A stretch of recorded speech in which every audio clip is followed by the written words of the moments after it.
ಇವಿಎಂಗೆ no entry, ballot ಪೇಪರ್ಗೆ green signal. Curd ಮತದಾರರ ಪಟ್ಟಿ ಪ್ರಕಟ, ಮತದಾರರಿಗೆ ಮಹತ್ವದ ಅವಕಾಶ. ಬ್ಯಾಲೆಟ್ ಪೇಪರ್ ನಿರ್ಧಾರ ರಾಜಕೀಯ ಲೆಕ್ಕಾಚಾರನ. ಜಿಬಿಎ ಚುನಾವಣೆ ರಾಜಕೀಯ ವಲಯದಲ್ಲಿ ಹಾಟ್ ಡಿಬೇಟ್.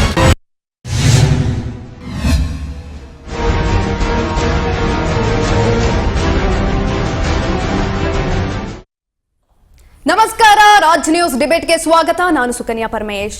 ಇತ್ತೀಚೆಗೆ ರಾಜ್ಯ ರಾಜಕೀಯದಲ್ಲಿ ಈ ಒಂದು ವಿಚಾರಕ್ಕೆ ಸಂಬಂಧಪಟ್ಟಂತೆ ಅಂದ್ರೆ ಇವತ್ತಿನ ಚರ್ಚಾ ವಿಚಾರ ಬಂದೆ ಇವಿಎಂ ವರ್ಸಸ್ ಬ್ಯಾಲೆಟ್ ಪೇಪರ್. ಈ ಒಂದು ವಿಚಾರಕ್ಕೆ ಸಂಬಂಧಪಟ್ಟಂತೆ ಕೆಲವೊಂದಷ್ಟು ರೀತಿಯಾದಂತಹ ಹೇಳಿಕೆಗಳು, ಇದನ್ನ ತರಬೇಕಾ ಬೇಡವಾ, ಸ್ವಪಕ್ಷದಿಂದಲೂ ಕೂಡ ವಿರೋಧ ವ್ಯಕ್ತವಾಗ್ತಾ ಇದೆ, ಇನ್ನೊಂದು ಕಡೆ ಬಿಜೆಪಿಯಿಂದ ವಿರೋಧ ವ್ಯಕ್ತವಾಗ್ತಾ ಇದೆ, ಜೆಡಿಎಸ್ ಇಂದ ವಿರೋಧ ವ್ಯಕ್ತವಾಗ್ತಾ ಇದೆ. ಅದರಲ್ಲೂ ಕೂಡ ಜಿಬಿಎ ಎಲೆಕ್ಷನ್ ನಲ್ಲಿ ಇದೀಗ ಬ್ಯಾಲೆಟ್ ಪೇಪರ್ ಅನ್ನ ತರೋದಕ್ಕೆ ರಾಜ್ಯ ಚುನಾವಣಾ ಆಯೋಗ ನಿರ್ಧಾರವನ್ನ ಮಾಡಿದೆ. ಹಾಗಾದ್ರೆ ಎಲ್ಲೋ ಒಂದು ಕಡೆ ಕಾಂಗ್ರೆಸ್ನವ್ರಿಗೆ ಭಯ ಶುರುವಾಯ್ತಾ ಅನ್ನುವಂತಹ ರೀತಿಯಲ್ಲಿ ಕೆಲವೊಂದಷ್ಟು ರೀತಿಯಾದಂತಹ ಕೂಗುಗಳು ಕೂಡ ಕೇಳಿ ಬಂತು. ಯಾಕಂತಂದ್ರೆ ಇವಿಎಂ ಬಂದಂತಹ ಸಂದರ್ಭದಲ್ಲಿ ಗೆಲ್ತಾ ಇಲ್ಲ, ಬ್ಯಾಲೆಟ್ ಪೇಪರ್ ಬೇಕು ಅಂತ ಇವ್ರು ಪಟ್ಟನ್ನ ಇಡೋದ್ರು. ಇದೀಗ ಇವಿಎಂ ಕ್ಯಾನ್ಸಲ್ ಆಗ್ತಾ ಇದೆ, ಬ್ಯಾಲೆಟ್ ಪೇಪರ್ ಬರ್ತಾ ಇದೆ. ವಿಚಾರಕ್ಕೆ ಸಂಬಂಧಪಟ್ಟಂತೆ ಇಂದಿನ ಚರ್ಚಾ ಕಾರ್ಯಕ್ರಮದಲ್ಲಿ ಮಾತನಾಡ್ತಾ ಹೋಗೋಣ. ನಮ್ಮ ಜೊತೆ ಇದ್ದಾರೆ ಕಾಂಗ್ರೆಸ್ ವಕ್ತಾರರಾಗಿ ಕುಮಾರ್, ಬಿಜೆಪಿ ವಕ್ತಾರರಾಗಿ ಶರತ್, ಜೆಡಿಎಸ್ ವಕ್ತಾರರಾಗಿ ರಿಷಿಕ್ ವಿವನ್ ಗೌಡ, ಎಲ್ಲರೂ ಕೂಡ ಇದ್ದಾರೆ. ಕಾರ್ಯಕ್ರಮಕ್ಕೆ ಸ್ವಾಗತ ಸರ್, ಮೂವರಿಗೂ ಕೂಡ. ಮೊದಲಿಗೆ ನಾನು ಇವಿಎಂ ಬ್ಯಾಲೆಟ್ ವಿಚಾರಕ್ಕೆ ಸಂಬಂಧಪಟ್ಟಂತೆ ಕಾಂಗ್ರೆಸ್ ಅವ್ರನ್ನೇ ಕೂಡ ಕೇಳ್ತಾ ಹೋಗ್ತೀನಿ. ಯಾಕಂತ ಅಂದ್ರೆ ಆಡಳಿತ ಪಕ್ಷ ಇವಾಗ ಇರೋದು ನಿಮ್ದೇ, ನಿಮ್ಗೆ ಇವಿಎಂ ಇದ್ರೂ ಕೂಡ ಭಯ ಇಲ್ಲ, ಜೊತೆಯಲ್ಲಿ ಏನೇ ಇದ್ರೂ ಕೂಡ ಬ್ಯಾಲೆಟ್ ಪೇಪರ್ ಇದ್ರೂ ಕೂಡ ನಿಮ್ಗೆ ಯಾವುದೇ ರೀತಿಯಾದಂತ ತೊಂದರೆ ಇಲ್ಲ, ಗೆಲ್ತೀರಾ ಅನ್ನೋ ಭರವಸೆ ನಂಬಿಕೆ ನಿಮ್ಗಿದ್ರೆ ಯಾಕೆ ಯಾವ್ದು ಬಂದ್ರೆ ನಿಮ್ಗೇನು? ನೋಡಿ ಮೇಡಮ್, 2014ರಿಂದ ಈಚೆಗೆ ಭಾರತ ದೇಶದ ಚುನಾವಣಾ ವ್ಯವಸ್ಥೆಗಳು ಮತ್ತು ಕಾಲಕಾಲಕ್ಕೆ ಆದಂಥ ಬದಲಾವಣೆಗಳು ನಮ್ಮ ಚುನಾವಣಾ ವ್ಯವಸ್ಥೆಯಿಂದ ಏಕಚಕ್ರಾಧಿಪತ್ಯಕ್ಕೆ ಹೊರಟಿರುವಂಥ ಹಲವಾರು ಸನ್ನಿವೇಶಗಳು ಮತ್ತು ಅದಕ್ಕೆ ಸಂಬಂಧಪಟ್ಟಂತೆ ನಡೆದಿರುವಂಥ ಗುಮಾನಿಗಳು ಮತ್ತು ಅಲ್ಲಿ ನಡೆದಿರುವಂಥ ಚಟುವಟಿಕೆಗಳು ಇವೆಲ್ಲವನ್ನು ಗಮನಿಸಿದಾಗ ಇ ವಿ ಎಂ ಯಂತ್ರದಿಂದ ಚುನಾವಣೆಗಳು ಲೋಪ ಆಗ್ತಿದೆ, ಅಲ್ಲಿ ನಂಬಿಕೆಗೆ ಅರ್ಹವಾದಂಥ ಚಟುವಟಿಕೆಗಳು ಇ ವಿ ಎಂ ಮುಖಾಂತರ ನಡೀತಿಲ್ಲ ಅಂತ ಹೇಳಿ ಬಹಳಷ್ಟು ನಾವು ಚರ್ಚೆಗಳನ್ನು ಮಾಡಿ ರಾಜ್ಯಗಳಲ್ಲಿ ಚುನಾವಣೆ ನಡೆದಾಗ ಕಾಲದಿಂದ ಕಾಲಕ್ಕೆ ಎಲ್ಲೆಲ್ಲಿ ಏನೇನಾಯಿತು ಅನ್ನೋದನ್ನೆಲ್ಲ ಪರಿಷ್ಕರಣೆ ಮಾಡಿ ಚಿಕಿತ್ಸಕ ಮನೋಭಾವದಿಂದ ಅದನ್ನು ಕಂಡಾಗ ಅಲ್ಲಿ ಬಹಳ ದೊಡ್ಡ ಮಟ್ಟದ ಲೋಪ ಆಗ್ತಿದೆ ಅಂತ ಅನ್ನೋದು ಕಂಡು ಬಂದಾದಮೇಲೆ ಹೇಗಾಗಿರ್ಬೋದು ಅಂತ ಅಂದ್ಬಿಟ್ಟು ಅದಕ್ಕೂ ಕೂಡ ದೂರದರ್ಶಕ ಹಾಕ್ಕೊಂಡು ಪರೀಕ್ಷೆ ಮಾಡೋಕ್ಕೆ ಹೊರಟಾಗ ಚುನಾವಣಾ ಆಯೋಗ TN ಶೇಷನ್ ಅಂತ ಒಬ್ಬ ನಿಷ್ಠಾವಂತ, ಪ್ರಾಮಾಣಿಕ ಮತ್ತು ಚುನಾವಣೆಗಳನ್ನು ಹೇಗೆ ನಡೆಸಬೇಕು ಅಂತ ಭಾರತ ದೇಶದಲ್ಲಿ ತೋರಿಸ್ಕೊಟ್ಟಂಥ ಅಧಿಕಾರಿ ಇದ್ದಂಥ ಒಂದು ಆಯೋಗದ ಹಲ್ಲನ್ನು ಕಿತ್ತು ಹಲ್ಲಿಲ್ಲದ ಹಾವನಾಗಿ ಮಾಡಿದಂಥ ಪ್ರಮೇಯಗಳನ್ನು ನಾವು ಕಣ್ಮುಂದೆ ಕಂಡ್ವಿ. ಅದನ್ನು ಎಳೆಯಾಗಿ ಬಿಡಿಸಿಡಬೇಕು ಅಂತಂದರೆ ಮೊದಲಿಗೆ ಇವರು ಮಾಡಿದ್ದೇನು ಅಂತಂದರೆ ಚುನಾವಣಾ ಆಯೋಗದ ಆಯುಕ್ತರನ್ನು ನೇಮಕ ಮಾಡುವಾಗ ಇದ್ದಂಥ ಆಯ್ಕೆ ಪ್ರಕ್ರಿಯೆಗಳಲ್ಲಿ ಇದ್ದಂಥ ಸದಸ್ಯತ್ವವನ್ನು ಕಡಿಮೆ ಮಾಡಿದ್ದು, ಒಂದು ಸುಪ್ರೀಂ ಕೋರ್ಟ್ನ ನ್ಯಾಯಮೂರ್ತಿಗಳನ್ನು ತೆಗೆದುಹಾಕಿದ್ದು, ಆಡಳಿತ ಪಕ್ಷದ ಇಬ್ಬರು, ವಿರೋಧ ಪಕ್ಷದವರು ಒಬ್ಬರನ್ನು ಕೂರಿಸ್ಕೊಂಡು ಚುನಾವಣಾ ಆಯುಕ್ತರನ್ನ ನೇಮಕ ಮಾಡೋಕ್ಕೆ ಹೊರಟಾಗ ಅಲ್ಲಿ ಪಕ್ಷಪಾತವಾಗಿ ನಿಷ್ಪಕ್ಷಪಾತವಾಗಿ ಆಯೋಗದ ಆಯುಕ್ತರನ್ನು ನೇಮಕ ಮಾಡಿಲ್ಲ ಅನ್ನೋದು ಗಮನಕ್ಕೆ ಬಂದದ್ದು ಒಂದು ಅಂಶ. ಅದಾದಮೇಲೆ ಕಳೆದ 2023 ಚುನಾವಣೆಗಿಂತ 24 ಚುನಾವಣೆಗಿಂತ ಹಿಂದೆ ಇದ್ದಂಥ ಚುನಾವಣಾ ಆಯೋಗದ ಆಯುಕ್ತರು ಚುನಾವಣೆಯನ್ನು ನಡೆಸಿಕೊಟ್ಟು ಗೆಲ್ಲಿಸಿಕೊಟ್ಟ ಆದ ನಂತರ ಅವರನ್ನು ಯಾವ ಆಯಕಟ್ಟಿನ ಸ್ಥಳಕ್ಕೆ ಆ ಆಯುಕ್ತರನ್ನು ನೇಮಕ ಮಾಡಲಾಯಿತು ಅನ್ನೋ ಮಾಡಿದಾಗ ನಮಗೆ ಹುಟ್ಟುಕೊಂಡಂಥ ಬಹುದೊಡ್ಡ ಗಟ್ಟಿಯಾದ ಅನುಮಾನ. ಮತ್ತೊಂದು, ಚುನಾವಣಾ ಆಯುಕ್ತರನ್ನು ಆಯ್ಕೆ ಮಾಡಿ ಆದಮೇಲೆ ಈಗಿರುವಂಥ ಗಣೇಶ್ ಕುಮಾರ್ ಅವ್ರಿಗೆ ಒಂದು ಭರವಸೆಯನ್ನು ಕೊಟ್ಟು, ಏನು ಆ ಭರವಸೆ, ಯಾಕೆ ನಾವು EVM ಯಂತ್ರದ ಬಗ್ಗೆ ಅನುಮಾನ ಪಡ್ತಿದ್ದೇವೆ, ಅದರ ಬಗ್ಗೆ ಕಳವಳ ವ್ಯಕ್ತಪಡಿಸ್ತಿದ್ದೇವೆ, ಅದರ ಮುಖಾಂತರವಾಗಿ ನ್ಯಾಯಯುತವಾದಂಥ ಭಾರತದ ಪ್ರಜಾಪ್ರಭುತ್ವ ವ್ಯವಸ್ಥೆಯಲ್ಲಿ ಸಂವಿಧಾನಕ್ಕೆ ಧಕ್ಕೆ ತರುವಂತೆ EVM ಮಿಷಿನನ್ನು ದುರ್ಬಳಕೆ ಮಾಡಿಕೊಂಡು ಚುನಾವಣೆಗಳನ್ನು ನಡೆಸಲಾಗ್ತಿದೆ SIR ಮುಖಾಂತರ ಅಂತಂದ್ಬಿಟ್ಟು ನಾವು ಯೋಚನೆ ಮಾಡಿ ಮತ್ತೊಂದು ಪರೀಕ್ಷೆಯನ್ನು ಮಾಡಿದಾಗ ಚುನಾವಣೆಗೆ ಮುನ್ನ ಜ್ಞಾನೇಶ್ ಕುಮಾರ್ ಅವರಿಗೆ ವಿಶೇಷ ಅಧಿಕಾರಗಳನ್ನು ಭಾರತದಲ್ಲಿ ಯಾರಿಗೂ ರಾಷ್ಟ್ರಪತಿಗಳಿಗೂ ಇಲ್ಲದೆ ಇರುವಂಥ ದೊಡ್ಡ ಮಟ್ಟದ ಒಂದು ಕಾನೂನಿನ ಬದಲಾವಣೆಯನ್ನು ಮಾಡಿದ್ದು ನಮ್ಮ ಕಣ್ಣಿಗೆ ಬಿತ್ತು. ಅದು ಕಾರಣ ಏನು ಅಂತಂದರೆ ನಾವು ಏನೇ ಮಾಡಿದ್ರು ನಮಗೆ ಅಪಾಯ ಇಲ್ಲ, ನಮಗೆ ಕಾನೂನಿನ ಭಯ ಇಲ್ಲ, ನಮಗೆ ರಕ್ಷಣೆ ಇದೆ ಮತ್ತು ಏನು ಬೇಕಾದ್ರೂ ಮಾಡ್ಬೋದು ಸ್ವೇಚ್ಛಾಚಾರದಿಂದ ಅನ್ನುವುದನ್ನು ಕಂಡುಬಂತು. ಏನು ಅಂತಂದರೆ ಚುನಾವಣಾ ಆಯೋಗದ ಆಯುಕ್ತರ ಮೇಲೆ ಯಾವುದೇ ಕಾನೂನಿನ ಕ್ರಮ ಕೈಗೊಳ್ಳಲು ಅವಕಾಶ ಇಲ್ಲದೆ ಇರುವಂತೆ ಕಾನೂನನ್ನು ಸಡಿಲಗೊಳಿಸಲಾಗಿದೆ. ಏನೇ ಅಕ್ರಮ ನಡೆಸಿದ್ರು ಕೂಡ, ಏನೇ ಅವ್ರ ಚಟುವಟಿಕೆಗಳು ನಡೆಸಿದ್ರು ಕೂಡ ಅವರನ್ನು ಪ್ರಶ್ನೆ ಮಾಡಬಾರ್ದು, ಪ್ರಶ್ನಾತೀತರು ಅನ್ನುವ ಕಾನೂನನ್ನು ತಂದು ಅವರ ಮುಖಾಂತರ SIR ಮಾಡಿಕೊಂಡು ಇಡೀ ದೇಶದ ತುಂಬ ಚುನಾವಣೆಗಳನ್ನು ಅಕ್ರಮವಾಗಿ ನಡೆಸಿ ಸಂಖ್ಯೆಗಳ ಆಧಾರದ ಮೇಲೆ ಅಧಿಕಾರಕ್ಕೆ ತರುವಂಥ ಒಂದು ದೊಡ್ಡ ಚಟುವಟಿಕೆ BJP ಸರ್ಕಾರ ಅದರ ನೇತೃತ್ವ ವಹಿಸ್ಕೊಂಡಿದ್ದಂಥ ಚುನಾವಣಾ ಆಯುಕ್ತರನ್ನು ನೇಮಕ ಮಾಡೋ ಇಬ್ಬರು ಇದ್ದಾರಲ್ಲ ಗುಜರಾತಿಗಳು, ಆ ಗುಜರಾತಿಗಳು ನಡೆಸ್ತಾ ಇರುವಂಥ ಹಲ್ಚಲ್ಗಳನ್ನು ದೇಶದ ಮುಂದೆ ಬಹಿರಂಗಪಡಿಸಿದ್ವಿ ನಾವು ಎಳೆಯಾಗಿ. ಯಾವ್ಯಾವ ವಿಧಾನಸಭಾ ಕ್ಷೇತ್ರಗಳ ಚುನಾವಣೆ ಆದಮೇಲೆ ಲೋಕಸಭಾ ಚುನಾವಣೆ, ವಿಧಾನಸಭಾ ಕ್ಷೇತ್ರದ ಚುನಾವಣೆ ಸಂಖ್ಯೆಯೇ ಬೇರೆ, ಲೋಕಸಭೆ ಚುನಾವಣೆಯ ಮತದಾರರ ಸಂಖ್ಯೆಯೇ ಬೇರೆ. ಈ ಹಲ್ಚಲನ್ನು ನಡೆಸಿದ್ದು ಒಬ್ಬನೇ ವ್ಯಕ್ತಿ. 20 ಮತ ಬ್ಯಾಂಕ್ಗಳಲ್ಲಿ ಮತ ಚಲಾಯಿಸಿರೋದು ಒಬ್ಬನೇ ವ್ಯಕ್ತಿ ಒಂದೇ ಸಮಯದಲ್ಲಿ ಬೇರೆ ರಾಜ್ಯಗಳಲ್ಲಿ ಮತ ಚಲಾವಣೆ ಮಾಡಿರುವಂಥದ್ದು. ಮತ್ತು ಒಂದೇ ಕೊಠಡಿಯಲ್ಲಿ 10 ಅಡಿ ಇರೋ ಕೊಠಡಿಯಲ್ಲಿ 300ಕ್ಕಿಂತ ಹೆಚ್ಚು ಮತದಾರರ ಹೆಸರನ್ನ ಕೊಠಡಿ ಸಂಖ್ಯೆ ಕೊಟ್ಟು ಮತ್ತೆ 0 ನಂಬರಲ್ಲಿ ನಾಯಿ ಫೋಟೋ ಹಾಕಿ ಅಥವಾ ವಿದೇಶದ ಒಬ್ಬ ಮಾಡ್ಲರ್ ಕರ್ಕೊಂಡ್ಬಂದು ಅವ್ರ ಫೋಟೋ ಹಾಕಿ ಚುನಾವಣೆ, ಇವೆಲ್ಲವೂ ಕೂಡ ಅವ್ಯವಹಾರಕ್ಕೆ ಜ್ಞಾನೇಶ್ ಕುಮಾರ್ ಅವರನ್ನು ಬಳಸ್ಕೊಂಡು ಇವರು ದೇಶದ ತುಂಬ ಭೂಪಟ ಹಾಕಿ ಅಲ್ಲೆಲ್ಲ ಕೇಸರಿ ಬಣ್ಣಗಳನ್ನು ಹಾಕೊಂಡು ಬರ್ತಾ ಇರೋದು. ದಕ್ಷಿಣ ಭಾರತದಲ್ಲಿ ಆ ಕೆಲಸ ಮಾಡಕ್ ಸಾಧ್ಯ ಆಗಿಲ್ಲ. ಅಂದ್ರೆ BLO ಅಧಿಕಾರಿಗಳು ಎಲ್ಲ ಕಡೆ ತಮಗೆ ಆಗ್ತಿರೋ ಒತ್ತಡ, ಚುನಾವಣಾ ಆಯೋಗ ಕೊಡ್ತಿರೋ ಒತ್ತಡ ಮತ್ತು ಅದು ಕೊಡ್ತಿರೋ ಕಿರುಕುಳಕ್ಕೆ ಆತ್ಮಹತ್ಯೆಗಳು ಮಾಡ್ಕೋತಾ ಇರೋದು ಸಾಲು ಕಾಣ್ತಾ ಇದ್ದೇವೆ. BLO 2ಗಳು ಕರ್ನಾಟಕದಲ್ಲಿ ಬಲಿಷ್ಠವಾಗಿ ಅದು ನಮ್ಮ ಪಕ್ಷ ಕಟ್ಟಿ ಬೆಳೆಸೋದಕ್ಕೆ ಅನುಮಾನ ಶುರುವಾಗಿ ಒಂದು ಅಶ್ವಥ್ ನಾರಾಯಣ ಅವ್ರ ಕ್ಷೇತ್ರದಲ್ಲಿ ಅದೊಂದು ಸಂಸ್ಥೆ ಹೆಸರು ಏನು ಅಂದರೆ ಚುಲುಮೆ ಅಂತ, ಆ ಸಂಸ್ಥೆಯವ್ರನ್ನ ಇಟ್ಕೊಂಡು ಹೆಂಗೆ ಚುನಾವಣೆ ಅಕ್ರಮಗಳನ್ನು ಮಾಡ್ತಾ ಅವ್ರ ಕಚೇರಿಯಲ್ಲೇ ಅವ್ರನ್ನ ಕೂರಿಸಿ ಹೇಗೆ ವೋಟರ್ ID ಇಲ್ಲೊಬ್ರು ರಾಜರಾಜೇಶ್ವರಿ ನಗರದಲ್ಲಿ ಮತ್ತು ಅಲ್ಲಿ ಕೇಂದ್ರದ ಚುನಾವಣೆ ಅಂದರೆ ಲೋಕಸಭೆ ಚುನಾವಣೆ ಕ್ಷೇತ್ರದಲ್ಲಿ ಲಿಂಬಾವಳಿ ಅವ್ರ ಕ್ಷೇತ್ರದಲ್ಲಿ ನಡೆದದ್ದು ಎಲ್ಲವನ್ನು ನೋಡಿದೆ. ಮತ್ತು ದೇಶದ ಬೇರೆ ರಾಜ್ಯಗಳಲ್ಲಿ ನಡೀತಾ ಇರೋ ಚುನಾವಣೆಗಳನ್ನು ಗಮನದಲ್ಲಿಟ್ಕೊಂಡು ನಾವು ಯಾವುದೇ ಕಾರಣಕ್ಕೂ ಕರ್ನಾಟಕ ರಾಜ್ಯದಲ್ಲಿ EVM ಯಂತ್ರದ ಮೇಲೆ ಚುನಾವಣೆ ನಡೆಸಬಾರ್ದು. ಎಲ್ಲ ಲೋಕಲ್ ಬಾಡಿ ಚುನಾವಣೆಗಳನ್ನು ಮತಪತ್ರದ ಮುಖಾಂತರವೇ ನಡೆಸಬೇಕು ಅಂತ ತೀರ್ಮಾನ ತೆಗೆದುಕೊಂಡು ಅದರ ತೀರ್ಮಾನದಂತೆ ರಾಜ್ಯ ಚುನಾವಣಾ ಆಯೋಗದ ಆಯುಕ್ತರಾದಂತ ತಮಾಷೆ ವಿಚಾರ ಏನಂತ ಅಂದ್ರೆ EVM ಅನ್ನ ಇಂಟ್ರೊಡ್ಯೂಸ್ ಮಾಡಿದವರೇ ನಿಮ್ಮ ಪಕ್ಷದವರು. ನಿಮ್ಮ ಪಕ್ಷ ಇದ್ದಾಗಲೇ EVM ಇಂಟ್ರೊಡ್ಯೂಸ್ ಮಾಡಿದ್ದು. ಇವಾಗ ನಿಮಗೆ ತಗಾದೆ ಶುರುವಾಗ್ತಾ ಇದೆ.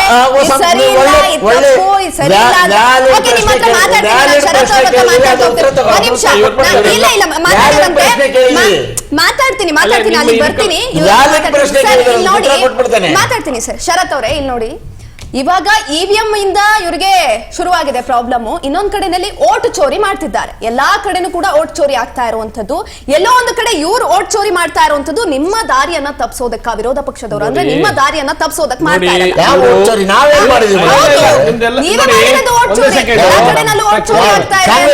ಹೌದು,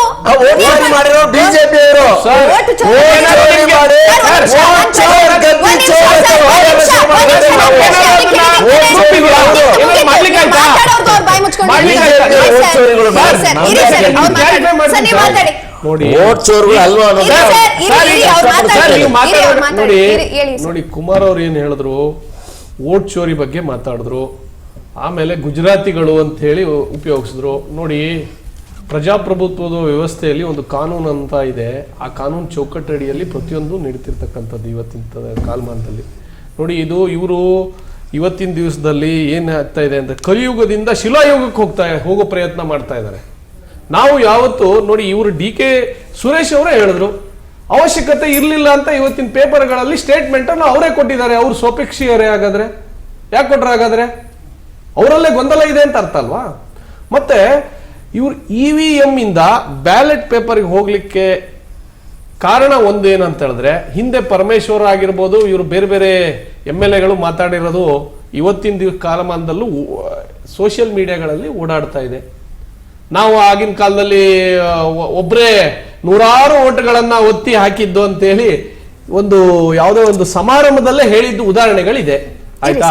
ಒಂದು ನೀವು ಆಮೇಲೆ ಮಾತಾಡಿ ಸರ್. ಒಂದೇದು ಮತ್ತೊಂದೇನಂತ ಹೇಳಿದ್ರೆ, ಓಟ್ ಚೋರಿ ಅಂತೇಳಿ ಇವರು ಏನು ರಾಹುಲ್ ಗಾಂಧಿ ಅವರು ಬಂದು ಕಂಪ್ಲೇಂಟು ಕೊಟ್ಟಿಲ್ಲ, ಸುಮ್ಮನೆ ಒಂದು ಸಮಾವೇಶ ತರ ಮಾಡಿ ಫ್ರೀಡಂ ಪಾರ್ಕ್ ಅಲ್ಲೋ ಎಲ್ಲೋ ಮಾಡ್ಬಿಟ್ಟು ಹಾಗೆ ಫ್ಲೈಟ್ ಹತ್ಕೊಂಡು ಹೋದ್ರು.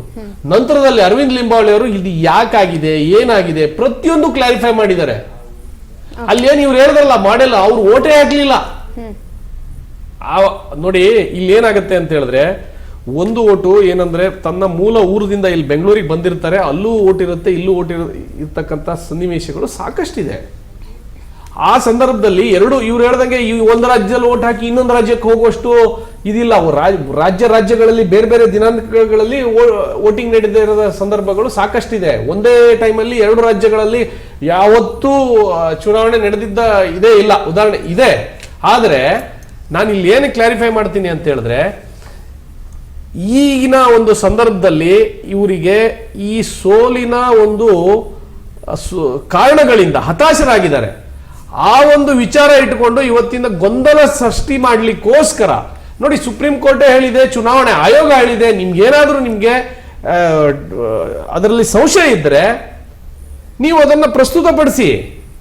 ಹಾಗಾದ್ರೆ ನೀವು EVM ಅಲ್ಲೇ ಬಂದ್ರಲ್ಲ, ಇವತ್ತಿನ ದಿವಸ ನೀವು ಅಧಿಕಾರಕ್ಕೆ ಬಂದಿರೋ EVM ಅಲ್ವಾ? ಹಾಗಾದ್ರೆ ಅಲ್ಲೇ ಸಮಸ್ಯೆ ಆಗಿದೆ ಅಂತ ಆಯ್ತು ನಿಮ್ ಪ್ರಕಾರ.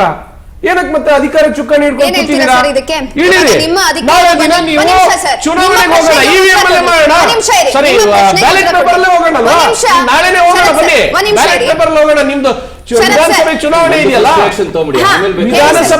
ವಿಧಾನಸಭೆ ಚುನಾವಣೆಯಲ್ಲಿ ಸಿದ್ದರಾಮಯ್ಯ ಅವರು ಇಳಿರಿ, ಆಮೇಲೆ ವಾಪಸ್ ಬ್ಯಾಲೆಟ್ ಪೇಪರ್ ಅಲ್ಲಿ ಮಾಡೋಣ. ಮಾತನಾಡೋಣ ಹೇಳಿ ಸರ್. ನೋಡಿ, ಗೆಲ್ಲೋದಕ್ಕೆ ಒಂದೇ ರೀಸನ್, ಜನರ ಆಯ್ಕೆ. ಸೋತಾಗ ಎಕ್ಸ್ಪ್ಲನೇಷನ್ ಕೊಡಕ್ಕೆ ನಮ್ಮ ಕಾಂಗ್ರೆಸ್ ಸ್ನೇಹಿತರು ಏನೆಲ್ಲ ಹೇಳ್ಕೊಂಡ್ ಬರ್ತಾ ಇದಾರ ಅಷ್ಟು ರೀಸನ್ಸ್ ಸೋತಾಗ ಹೇಳುವಂತ ರೀಸನ್ಸ್. ನಮ್ಮ ಕಾಂಗ್ರೆಸ್ ಸ್ನೇಹಿತರಿಗೆ ಅಥವಾ ಕಾಂಗ್ರೆಸ್ ಪಾರ್ಟಿಗೆ EVM ಅಂದ್ರೆ ಏನು, ಬ್ಯಾಲೆಟ್ ಪೇಪರ್ ಅಂದ್ರೆ ಏನು, ನಿಮ್ಗೆ ವೋಟ್ ಚೋರಿ ಅಂದ್ರೆ ಏನು, ವೋಟ್ ಯಾವ ರೀತಿ ಚೋರಿ ಆಗುತ್ತೆ ಅಥವಾ EVM ಮಿಷಿನ್ಸ್ ಯಾವ ರೀತಿ ಟ್ಯಾಂಪರ್ ಆಗುತ್ತೆ ಅನ್ನೋದ್ರ ಬಗ್ಗೆ ಸ್ವಲ್ಪ ಅಪ್ಡೇಟ್ ಆಗ್ಬೇಕಾಗುತ್ತೆ. ಇನ್ನು ಅವ್ರು ಓಲ್ಡ್ ಸ್ಕೂಲ್ ಅಲ್ಲಿ ಇದ್ದಾರೆ, ಓಲ್ಡ್ ಸಿಲೆಬಸ್ ಅಲ್ಲಿ ಇದ್ದಾರೆ, ಇನ್ನು ಅಪ್ಡೇಟ್ ಆಗಿಲ್ಲ ಅವ್ರು ಕಾಂಗ್ರೆಸ್ ಅವರು. JDS ಅವರು ಫುಲ್ ಅಪ್ಡೇಟ್ ಆಗ್ಬಿಟ್ಟಿದ್ದಾರೆ, ಅದೇನೇನು ಅಂತ ಹೇಳ್ಬಿಡಿ ನೋಡೋಣ. ನೋಡಿ, ಇತ್ತೀಚಿನ ನೀವು 10-15 ವರ್ಷದಿಂದ ನಾವು ಏನ್ ಹೇಳ್ತೀವಿ, ಒಂದು ರಿಸಲ್ಟ್ಸ್ ನ ಕಂಪೇರ್ ಮಾಡೋದಾದ್ರೆ ಅದು ವಿಧಾನಸಭಾ ಇರ್ಬೋದು, ಲೋಕಸಭಾ ಇರ್ಬೋದು, 3 ಕಾನ್ಸಿಕ್ಯೂಟಿವ್ ಟರ್ಮ್ಸ್ 15 ವರ್ಷ ಅಂದ್ರೆ, ನಾನು ಲೋಕಸಭಾ ಎಲೆಕ್ಷನ್ಸ್ ನ ತಗೊಂಡು 15 ವರ್ಷದಲ್ಲಿ ನಾವು ಹೇಳೋದಾದ್ರೆ 44, 59, 99, 100ರ ಗಟ್ಟಿಯನ್ನ ಕಾಂಗ್ರೆಸ್ ಅವರು ಲೋಕಸಭೆಯಲ್ಲಿ ಕ್ರಾಸ್ ಮಾಡಕ್ ಆಗಿಲ್ಲ. ಸೊ ಒಂದು ವೇಳೆ ಫಸ್ಟ್ ಟೈಮ್ ಇವರು 44 ತಗೊಂಡ್ರಲ್ಲ ಒಂದು ರಾಷ್ಟ್ರೀಯ ಪಕ್ಷದವರು, ಅವತ್ತೇ ವೋಟ್ ಚೋರಿ ಅಥವಾ ಈ EVM ಆಂಪರಿಂಗ್ ಇದನ್ನೆಲ್ಲ ಅವರು ರೈಸ್ ಮಾಡ್ಬೋದಾಗಿತ್ತು, ರೈಸ್ ಮಾಡಲಿಲ್ಲ. ಸೆಕೆಂಡ್ ಟೈಮ್ ಅನ್ಕೊಂಡ್ರು ನಮ್ಮನ್ನ ಜನ ಎಕ್ಸೆಪ್ಟ್ ಮಾಡ್ಕೊಂತಾರೆ ಅಂತ. ಸೊ 44ರಿಂದ ಅವ್ರ ಇಂಪ್ರೂವ್ಮೆಂಟ್ ಏನು ಅಂತಂದ್ರೆ ಇನ್ನೊಂದು 10 ಇಂಪ್ರೂವ್ ಆಗುತ್ತೆ, 54 ಲೋಕಸಭಾ, 543ಕ್ಕೆ ಒಂದು ರಾಷ್ಟ್ರೀಯ ಪಕ್ಷದವರು ತಗೊಂಡಿದ್ದು ಬರೀ 54 ಸೀಟು MP ಎಲೆಕ್ಷನ್ಸ್. ಅಲ್ಲಿ ಕೂಡ ಇವ್ರಿಗೆ ಇದ್ರ ಬಗ್ಗೆ ನಾಲೆಡ್ಜ್ ಇರಲಿಲ್ಲ. 3ನೇ ಸತಿ ಇವ್ರಿಗೆ ಏನಾಯ್ತು, 100 ಇವ್ರ ಕೈಲಿ ದಾಟಕ್ಕಾಗಲ್ಲ ಅಂತ ಕ್ಲಾರಿಟಿ ಗೊತ್ತಾಯ್ತು. ಸೊ ಇವಾಗ ಜನರ ಮುಂದೆ ಯಾವ ರೀತಿ ನಾವು ಜಸ್ಟಿಫಿಕೇಶನ್ ಕೊಡಬೇಕು ಏನಾದ್ರು ಹೇಳ್ಬೇಕಲ್ವಾ? ಜನರಿಗೆ ಎಕ್ಸೆಪ್ಟ್ ಮಾಡ್ಕೊಂತ ಇಲ್ಲ, ದೇವ್ ರಿಜೆಕ್ಟೆಡ್ ಅಸ್ ಅಂತ ಅನ್ಬಿಟ್ಟು ಹೇಳ್ಸ್ಕೊಳ್ಳೋ ಅಂತ ತಾಕತ್ತಿಲ್ಲ ಇವ್ರಿಗೆ. ಅಥವಾ ಅವ್ರಿಗೆ ನಾವು ಸೋತಿರೋಂಥದ್ದನ್ನ ಎಲ್ಲಿ ಸೋತ್ವಿ ಅದನ್ನ ಡೈಜೆಸ್ಟ್ ಮಾಡ್ಕೊಳ್ಳೋಣ, ಅದನ್ನ ಪುನರಾವರ್ತನೆ ಮಾಡ್ಕೊಳ್ಳೋಣ, ಫೈಟ್ ಮಾಡೋಣ, ಜನರಿಗೆ ಯಾಕೆ ನಾವು ಎಕ್ಸೆಪ್ಟ್ ಆಗ್ತಾ ಇಲ್ಲ ಅನ್ನೋದನ್ನ ವರ್ಕ್ ಮಾಡಬೇಕು ಅನ್ನೋದು ಕಾಮನ್ ಸೆನ್ಸ್ ಇದೆ. ಸರ್ ಅವ್ರಿಗೆ ಅಕ್ಸೆಪ್ಟಬಲ್ ಮಾಡಿದ್ದಾರೆ, ಜನ ಒಪ್ಕೊಂಡಿದ್ದಾರೆ ಅವ್ರನ್ನ, ಅದಕ್ಕೆ JDS ಪಕ್ಷದವರು 1, 2 ಸೊನ್ನೆ ಇರೋರು 2 ಅಂಕೆ ದಾಟಕ್ ಆಗದೆ ಇರೋರು ಏನ್ ಮಾತಾಡ್ತಾರೆ ಮೇಡಮ್ ಅವರು? ಅವ್ರು ಏನ್ ಅವ್ರ ರಾಜ್ಯ ಚುನಾವಣೆಯಲ್ಲಿ ಅವ್ರಿಗೆ ಏನ್ ಪಾತ್ರ ಇದೆ, ಯಾವ ಪಾತ್ರ ಇದೆ ಅಂತ ಅವ್ರು ಮಾತಾಡ್ಬೇಕು ಇಷ್ಟಲ್ಲ. ನಾವು ಫಸ್ಟ್ ರಿಯಾಕ್ಷನ್ಸ್ ಮಾಡೋದ್ರ ಡಿಸ್ಟರ್ಬ್ ಮಾಡಿಲ್ಲ ಪ್ಲೀಸ್ ಹೇಳಿ ಸರ್. ತಮ್ಮ ಫಸ್ಟ್ ರಿಯಾಕ್ಷನ್ ಡಿಸ್ಟರ್ಬ್ ಮಾಡಿಲ್ಲ. ಹೇಳಿ ನೋಡಿ, ಡೆಲ್ಲಿಯಲ್ಲಿ ಒಂದು ರಾಷ್ಟ್ರೀಯ ಪಕ್ಷದವರಾಗ್ಬಿಟ್ಟು ಕಾಂಗ್ರೆಸ್ ಅವರು ಇವ್ರ ಯೋಗ್ಯತೆಗೆ ಒಂದೇ ಒಂದು ವಿಧಾನಸಭಾ ಎಲೆಕ್ಷನ್ ಗೆಲ್ಲಕ್ಕಾಗ್ಲಿಲ್ವಾ? ನಾನು ಹೇಳೋವಂಥದ್ದು ಇವ್ರಿಗೆ ತಗೊಂಡಿರೋಷ್ಟು ಝೀರೋ, ಬಿಗ್ ಝೀರೋ. ನಿಮಗೆ ಡೆಲ್ಲಿ ವಿಧಾನಸಭಾ ಎಲೆಕ್ಷನ್ಸ್ ಅಲ್ಲಿ ತಗೊಂಡಿರುವಂಥದ್ದು ಬಿಗ್ ಝೀರೋ. ನಾನು ಕೇಳಕ್ ಬಯಸುವಂಥದ್ದು, ಅಷ್ಟು ವಿಧಾನಸಭಾ ಸೀಟ್ಸ್ ಅಲ್ಲಿ ಒಂದೇ ಒಂದು ನಿಮಗೆ ಯಾರು ನಿಮ್ಮ ಮುಖಕ್ಕೆ ವೋಟ್ ಹಾಕಿಲ್ವಾ? ಎಲ್ಲ ಟ್ಯಾಂಪರಿಂಗ್ ಆಗೋಗ್ಬಿಟ್ಟಿತ್ತ. ಒಂದು ಇತ್ತೀಚೆಗೆ ವೋಟ್ ಚೋರಿ ಅಂತ ಅಂದ್ಬಿಟ್ಟು ಹೇಗಿದ್ರು ಮಾಡೋಕ್ಕೇನು ಕೆಲಸ ಇರಲಿಲ್ಲ. ಏನಾದ್ರು ಆಕ್ಟಿವ್ ಆಗಿ ಇಟ್ಕೋಬೇಕಲ್ಲ ಕಾಂಗ್ರೆಸ್ ವರ್ಕರ್ಸ್ನೆಲ್ಲ. ಅದಕ್ಕೆ ನೋಡಿ ಇದೊಂದು ಅಭಿಯಾನ ಮಾಡ್ಕೊಂಡು ಓಡಾಡೋಣ ಅಂತ ಒಂದು ಟೈಮ್ ಪಾಸ್ ಕೆಲಸ ಅಂತ ಮಾಡ್ಕೊಂಡು ಬಂದರು. ಬಿಹಾರಲ್ಲಿ ಇವ್ರು ತಗೊಂಡಿದ್ದೆಷ್ಟು? 6. ಅದಾದಮೇಲೆ ಇತ್ತೀಚೆಗೆ BMC ಮಹಾರಾಷ್ಟ್ರದಲ್ಲಿ ನಡೆದಿರುವಂಥದ್ದು ಒಂದು ಮುನ್ಸಿಪಾಲಿಟಿ ಕಾರ್ಪೊರೇಷನ್ ಎಲೆಕ್ಷನ್ಸ್ ಅಲ್ಲಿ 227 ಸೀಟ್ ಇದೆ. 227 ಸೀಟಲ್ಲಿ ನಿಮಗೆ ಆ AIMS ಅಥವಾ MIM ಅಂತ ಏನೊಂದು ಪಾರ್ಟಿ ಇದೆಯಲ್ಲ, ಅವರು ಕೂಡ 27 ಸೀಟ್ ತಗೊಂಡಿದ್ದಾರೆ. 27 ಸೀಟು ಆ OIC ಅಂತ ಏನಿದಾರಲ್ಲ ಆ ಪಾರ್ಟಿ ಕೂಡ 27 ಸೀಟ್ ತಗೊಂಡಿದೆ. ಕಾಂಗ್ರೆಸ್ ಅವ್ರು ತಗೊಂಡ್ರೆ ಎಷ್ಟು ಗೊತ್ತಾ ನಿಮಗೆ? 24 ಸೀಟು. ನಿಮಗೆ ಒಂದು ಓವರ್ ಆಲ್ ನಾವು ರಿಸಲ್ಟ್ಸ್ ಅಲ್ಲಿ ತಗೊಂಡಾಗ ನಿಮಗೆ 35% ನಾನು ಪಾಸ್ ಆಗಬೇಕು ಅಂತ ಹೇಳಿದ್ರೆ ಅವ್ರು ಅಟ್ಲೀಸ್ಟ್ 40+ ತಗೋಬೇಕಾಗಿತ್ತು. ಅವ್ರು ತಗೊಂಡಿರೋದಷ್ಟು 24. Over all vote share. ನಿಮ್ಮ ಪ್ರಕಾರ ಇಲ್ಲಿ ಅವ್ರು ತಗೊಂಡಿರೋ ಓಟೇ ಕಡಿಮೆ, ಅದರಲ್ಲಿ ಓಟ್ ಚೋರಿ ಅಂತ ಬೇರೆ ಹೇಳ್ತಿದ್ದಾರೆ ಅನ್ನೋದು ನಿಮ್ಮ ಪಾಯಿಂಟ್. ನೋಡಿ ಏನಾಗಿದೆ, ಓವರ್ ಆಲ್ ಆಗಿ ಕಾಂಗ್ರೆಸ್ ಸಿದ್ಧಾಂತ ಆಯ್ತಪ್ಪ. ಮಹಾರಾಷ್ಟ್ರದಲ್ಲಿ JDS ಅವರು ಎಷ್ಟು ತಗೊಂಡಿದ್ದೀರಿ ಹೇಳ್ರಿ? ರಾಷ್ಟ್ರೀಯ ಪಕ್ಷ ಅಲ್ವಾ ನಿಮ್ದು? ಡೆಲ್ಲಿಲಿ ಎಷ್ಟು ತಗೊಂಡಿದ್ದೀರಿ ಹೇಳ್ರಿ? ನೀವು ರಾಷ್ಟ್ರೀಯ ಪಕ್ಷ ಅಲ್ವಾ? ಪ್ರಾದೇಶಿಕ ಪಕ್ಷ. ಪ್ಲೀಸ್, ರಾಷ್ಟ್ರೀಯ ಅಧ್ಯಕ್ಷ ಇದ್ದಾರೆ ಪಾಪ. ಸರ್ ಒಂದ್ ನಿಮಿಷ ಇರಿ. ಅಯ್ಯೋ ಪಾಪ, ಕಳೆದ 35 ವರ್ಷದಿಂದ ಅವರೇ ರಾಷ್ಟ್ರೀಯ ಅಧ್ಯಕ್ಷ. ಕುಮಾರ್ ಸರ್ ಒಂದ್ ನಿಮಿಷ ಇರಿ, ಅವ್ರು ಮುಗಿಸಿ. ಸರ್ ನೀವು ಇನ್ನೊಂದು ನಿಮಿಷದಲ್ಲಿ ಮುಗಿಸಿ. ಕ್ವಶನ್ ನೋಡಿ, ಯಾವುದಾದ್ರೂ ಒಂದು ನಾವು ಇದು ತಪ್ಪಿದೆ ಅಂತ ಹೇಳಬೇಕಾದ್ರೆ ನಾವು ಜುಡಿಷಿಯಲಿ ಹೋಗ್ಬೇಕಾಗುತ್ತೆ. ಇವತ್ತು ಎಲೆಕ್ಷನ್ ಕಮಿಷನ್ ಏನ್ ಕೇಳಿದ್ರು, ರಾಹುಲ್ ಗಾಂಧಿ ಅವರೇ ದಯಮಾಡಿ ಒಂದು ಅಫಿಡೇವಿಟ್ ಕೊಡಿ ಅಂತ ಕೇಳಿದ್ರು. ನಾನು ತಮ್ಮ ರಾಜ್ ನ್ಯೂಸ್ ಮಾಧ್ಯಮದ ಮುಖಾಂತರ ಇವತ್ತು ಕೂಡ ಒಂದು ಓಪನ್ ಚಾಲೆಂಜ್ ಮಾಡ್ತೀನಿ. ನಿಮಗೆ ನೈತಿಕತೆ ಇದ್ರೆ, ತಾಕತ್ತಿದ್ರೆ, ದಮ್ಮಿದ್ರೆ, ಅಥವಾ ತರವಳೆ ಸ್ವಲ್ಪ ಬೇಸಿಕ್ ಕಾಮನ್ ಸೆನ್ಸ್ ಇರೋದಿದ್ರೆ, ಯಾರು ಸನ್ಮಾನ್ಯ DK ಶಿವಕುಮಾರ್ ಆಗಲಿ, ಸನ್ಮಾನ್ಯ ಸಿದ್ದರಾಮಯ್ಯನವರಾಗಲಿ, ಅಥವಾ ಸನ್ಮಾನ್ಯ ರಾಹುಲ್ ಗಾಂಧಿ ಅವರು ಕ್ಯಾಪ್ಟನ್ ಈ ವೋಟ್ ಚೋರಿಗೆ ಹೋಗ್ಬಿಟ್ಟು ಒಂದು ಅಫಿಡೇವಿಟ್ ಕೊಡ್ರಪ್ಪ. ಒಂದು ಅಫಿಡೇವಿಟ್ ಕೊಟ್ಬಿಡಿ ಸುಪ್ರೀಂ ಕೋರ್ಟ್ಗೆ, ಸುಪ್ರೀಂ ಕೋರ್ಟ್ ಬೇಡ ಲೋವರ್ ಕೋರ್ಟ್ಗೆ ಕೊಟ್ಬಿಟ್ಟು ಹೌದು ವೋಟ್ ಚೇರ್ ಆಗಿರೋದು ನಿಜ, ಈ ರೀತಿ ಎಲ್ಲ ಇದೆ, ಐ ಟೇಕ್ ರೆಸ್ಪಾನ್ಸಿಬಿಲಿಟಿ ಅಂತ ಒಂದು ಅಫಿಡೇವಿಟ್ ಹಾಕ್ಬಿಡಿ. ಇಲ್ಲಿವರೆಗೂ ಒಂದು ಅಫಿಡೇವಿಟ್ ಹಾಕಿದ್ದಾರೆ. ಎಲೆಕ್ಷನ್ ಕಮಿಷನ್ ಆಫ್ ಇಂಡಿಯಾ ಕೂಡ ಒಂದು ಅಫಿಡೇವಿಟ್ ಹಾಕಿಲ್ಲ. ಸೊ ದಟ್ ಮೀನ್ಸ್ ನಿಮಗೆ ಒಳಗಡೆ ಹೋದಾಗ ಇಲಿ, ಆಚೆ ಬಂದಾಗ ಹುಲಿ ವೋಟ್ ಚೋರಿ ಅಂತ ನೀವು ಹೇಳ್ಕೊಂಡು ಹೊರಡ್ತಾ. See you should accept it. Common sense ಬಗ್ಗೆ ಮಾತನಾಡ್ತಾರೆ JDS ಅವರು. ಇವ್ರಿಗೊಂದು ಸಣ್ಣ ಕಾಮನ್ ಸೆನ್ಸ್ ಇಲ್ಲ. ಒಂದು ರಾಜಕೀಯ ಪಕ್ಷ, ವಿರೋಧ ಪಕ್ಷ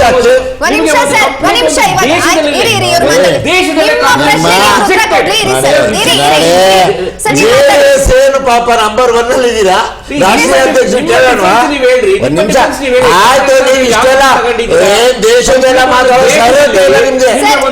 JDS ಅವ್ರಿಗೆ ಅರ್ಹತೆ ಇಲ್ಲ ಅಷ್ಟೆಲ್ಲ ಮಾತಾಡಕ್ಕೆ, ಅರ್ಹತೆನೇ ಇಲ್ಲ. ಯಾಕೆ ಮಾತಾಡ್ತೀರಪ್ಪ ಇಷ್ಟೆಲ್ಲ? ನೀವೊಂದು ವಿಷಯ ಪಕ್ಷ ಆಗಿದ್ರ ಅವ್ರಿಗೆ ಸಪೋರ್ಟ್ ಮಾಡ್ತಿದೀನಿ ಅಂತ ಹೇಳಿ ಮಾತಾಡಿ. ನೋಡಿ ಒಂದು ನಿಮಿಷ, ಪ್ರಾದೇಶಿಕ ಪಕ್ಷ ಸರ್, ನೀವು ಒಂದು ರಾಷ್ಟ್ರೀಯ ಪಕ್ಷ ಅಲ್ವಾ ಸರ್?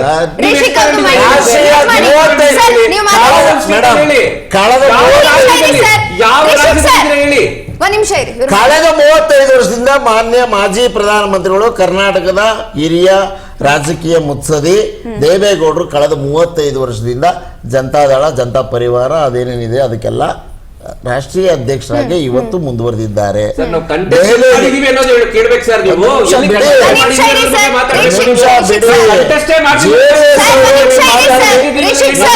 ಉತ್ತರ ಕೊಡ್ಬೇಕಲ್ವಾ ನಾನು? ಆಯ್ತಪ್ಪ. ದೆಹಲಿಯಲ್ಲಿ ಎಷ್ಟು ತಗೊಂಡಿದ್ರಪ್ಪ? Big zero. ಹೌದು. ಮಹಾರಾಷ್ಟ್ರದಲ್ಲಿ ಎಷ್ಟು ತಗೊಂಡಿದ್ರಪ್ಪ? Big zero. ಒರಿಸ್ಸಾದಲ್ಲಿ ಎಷ್ಟು ತಗೊಂಡಿದ್ದೀರಾ? ಪಂಜಾಬ್ ಅಲ್ಲಿ ಬಿಗ್ ಝೀರೋ. ಬೇರೆ ಬೇರೆ ಎಲ್ಲಾ ರಾಜ್ಯಗಳಲ್ಲೂ ಬಿಗ್ ಝೀರೋ. ಬಿಡಿ ಸರ್, ನಾವು 6 ತಗೊಂಡಿದ್ದೀವಿ, ರಾಷ್ಟ್ರೀಯ ಅಧ್ಯಕ್ಷರು ಎಲ್ಲ 0 0 0 0 0 0. contest ಈಗ ಮಾಡೋದ್ರ ಬಗ್ಗೆ ಕರ್ನಾಟಕದಲ್ಲಿ 2 ಇದ್ದೀರಿ. ಕಂಟೆಸ್ಟ್ ಮಾಡೋದು ಹೇಳ್ತಾ ಇದೀವಿ ನಾವು. Okay. ಒಂದು Okay, sir. 198 ward greater Bengaluru ಬಗ್ಗೆ ಮಾತನಾಡೋಣ. BBMP ಬಗ್ಗೆ ಅಲ್ಲಿ ಗಂಟೆ ಯಾಕೆ ಹೋಗೋದು, ಯಾಕೆ ಈ ಓದ್ಸೋರಿ ವಿಷಯ, ಈ ಸ್ಥಳೀಯ ಎಲೆಕ್ಷನ್ ಬಗ್ಗೆ ಮಾತಾಡೋಣ. ಮತಪತ್ರ ಬಳಸಿ ಚುನಾವಣೆ ಯಾಕೆ ನಡೆಸ್ತಿದೀವಿ ಅನ್ನೋದಕ್ಕೆ ನಾನು ಭಯ ಮಾತನಾಡ್ತೇನೆ. ಇದೆ. ಇಡೀ ಒಂದ್ ನಿಮಿಷ ಬಿಡಿ, ಯಾರು ಭಯ ಅನ್ನೋದನ್ನ ಹೇಳ್ತೀನಿ. ಪ್ರಶ್ನೆ ಇದೆ. ಕಳೆದ 11-12 ವರ್ಷಗಳಿಂದ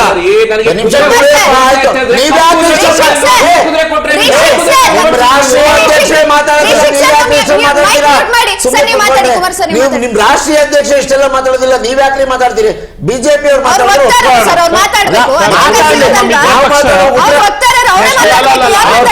ಪ್ರಶ್ನೆ ನಾನು ಉತ್ತರ ಕೊಡೋ ಮಾತಾಡಬಾರ್ದಲ್ವಾ? ಹೋಗ್ಲಿ, ಬೇಕಾದ್ರೆ ಇಬ್ರು ಪೈಪಾಟಿ ಮಾಡೋರು ಮಾತಾಡ್ಲಿ. ನಾನು ಪ್ರಶ್ನೆ ಅವ್ರು ಕೇಳಿದ್ರೆ ನಾನು ಉತ್ತರ ಕೊಡ್ಬೇಕು. ಕಳೆದ 11 ವರ್ಷಗಳಿಂದ 2014 ಚುನಾವಣೆಗೆ ಹಿಂದೆ ಇದೇ ಬಿಜೆಪಿಯ ಅಷ್ಟೂ ನಾಯಕರು, ಇವತ್ತು ಸುಷ್ಮಾ ಸ್ವರಾಜ್ ಅವರಿಲ್ಲ, ಸ್ಮೃತಿ ಇರಾನಿ ಅವರಿದ್ದಾರೆ, ಗ್ಯಾಸ್ ಸಿಲಿಂಡರ್ ತಲೆ ಮೇಲೆ ಹೊತ್ಕೊಂಡು ಊರು ತುಂಬಾ ಡ್ಯಾನ್ಸ್ ಆಡಿದ್ರು.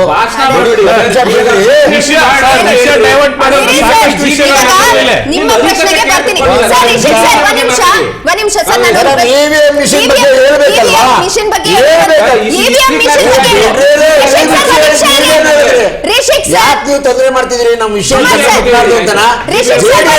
ಏನಿಲ್ಲ ಬಿಡಿ ಕರ್ನಾಟಕದಲ್ಲಿ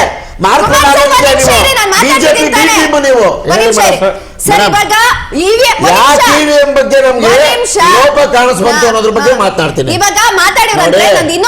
ನಾವು ಕೇಳಿದ ಅವರೇ ಹೇಳಿದ ಅಷ್ಟೂ ವಿಷಯಗಳು ಕೂಡ ಜನರಿಗೆ ತಲುಪದೇ ಇದ್ರು ಕೂಡ, ಜನವಿರೋಧಿಯಾಗಿ ಕಂಡ್ರು ಕೂಡ ಚುನಾವಣೆಗಳು ಯಾಕೆ ಗೆಲ್ತಿದ್ದಾರೆ ಇವರು ಅಂತ ನಾವು ನೋಡಿದಾಗ 2 ಕೋಟಿ ಉದ್ಯೋಗ ಕೊಡ್ತೀವಿ ಅಂದ್ರು, 15 ಲಕ್ಷ ದುಡ್ಡು ಹಾಕ್ತಿವಿ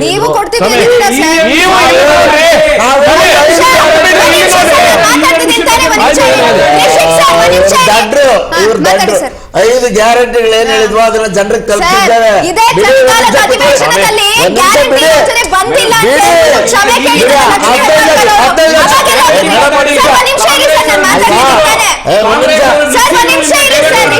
ಗೊತ್ತಿದೆ ನಿಮ್ಗೇನು ಅರ್ಹತೆ ಇವರು ರೈತರ ಸಾಲ ಮನ್ನಾ ಮಾಡ್ಬಿಟ್ಟಿದೀನಿ ಅಂತ ಘೋಷಣೆ ಮಾಡ್ಬಿಟ್ಟು ಪ್ರಚಾರ ತಗೊಂಡ್ಬಿಟ್ಟು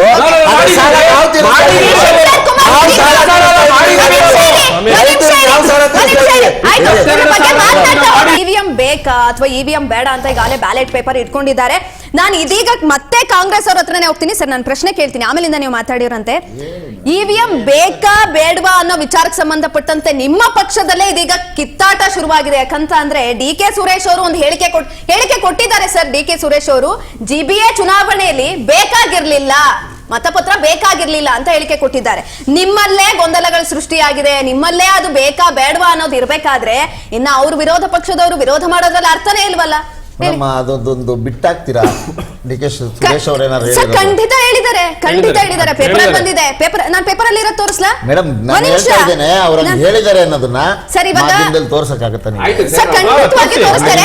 ಅದಕ್ಕೊಂದು ಸ್ವಲ್ಪ DK ಸುರೇಶ್ ಅವರು ಉತ್ತರ ನಾನು ಕೊಡ್ತೇನೆ ನೋಡಿ. ಈಗಾಗಲೇ ನಮ್ಮ ಕಾಂಗ್ರೆಸ್ ಪಕ್ಷ ಸುಮಾರು 3 ತಿಂಗಳ ಹಿಂದೆಯೇ ಇದಕ್ಕೆ ಸಂಬಂಧಪಟ್ಟಂತೆ ನಮ್ಮ ಕ್ಯಾಬಿನೆಟ್ ಮೀಟಿಂಗ್ ಅಲ್ಲಿ ನಿರ್ಣಯನ ತೆಗೆದುಕೊಂಡು ಮುಂದೆ ನಡೆಯುವಂಥ ಸ್ಥಳೀಯ ಸಂಸ್ಥೆಗಳು ಚುನಾವಣೆ, ನಗರ ಪಾಲಿಕೆಗಳು, ನಗರ ಸಭೆಗಳು ಮತ್ತು ಜಿಲ್ಲಾ ಪಂಚಾಯಿತಿ, ತಾಲೂಕ್ ಪಂಚಾಯಿತಿ, ಗ್ರಾಮ ಪಂಚಾಯಿತಿ ಮತ್ತು ಬೆಂಗಳೂರಿನ ಗ್ರೇಟರ್ ಬೆಂಗಳೂರು ಮತ್ತು ಮೈಸೂರಿನಲ್ಲಿ ಈಗ ಏನು ಗ್ರೇಟರ್ ಬೆಂಗಳೂರಿಗೆ ಈಗಾಗಲೇ ಘೋಷಣೆ ಮಾಡಿದ್ದೇವೆ, ಅಲ್ಲಿ ಏನು ಅಬ್ಜೆಕ್ಷನ್ ಕಾಲ್ ಮಾಡಿದ್ದೇವೆ. ನಿನ್ನೆಗೆ ಬೆಂಗಳೂರು ಗ್ರೇಟರ್ ಬೆಂಗಳೂರದ ಅಬ್ಜೆಕ್ಷನ್ ನಿನ್ನೆಗೆ ಎಂಡ್ ಆಗಿದೆ. 20ನೇ ತಾರೀಕು ಗಂಟ ಸಮಯ ಕೊಟ್ಟಿದ್ವಿ. ವಾರ್ಡ್ಗಳ ಬಗ್ಗೆ ಆಕ್ಷೇಪಣೆ ಮತ್ತೆ ರಿಸರ್ವೇಶನ್ ಬಗ್ಗೆ ಏನಾದ್ರು ಆಕ್ಷೇಪಣೆ ಇದ್ರೆ ಹೇಳಿ ಅಂತ. ಒಂದು ನಿಮಿಷ 88,91,411 ಮತದಾರರು, ಒಟ್ಟು 5 GBA 5 ಭಾಗಗಳು ಏನ್ ಮಾಡಿದೀವಿ, ಕೇಂದ್ರ, ಪಶ್ಚಿಮ, ಉತ್ತರ, ದಕ್ಷಿಣ. ಸ್ವಲ್ಪ ಗೆಲ್ತೀವಿ ಅಂತ ನೀವು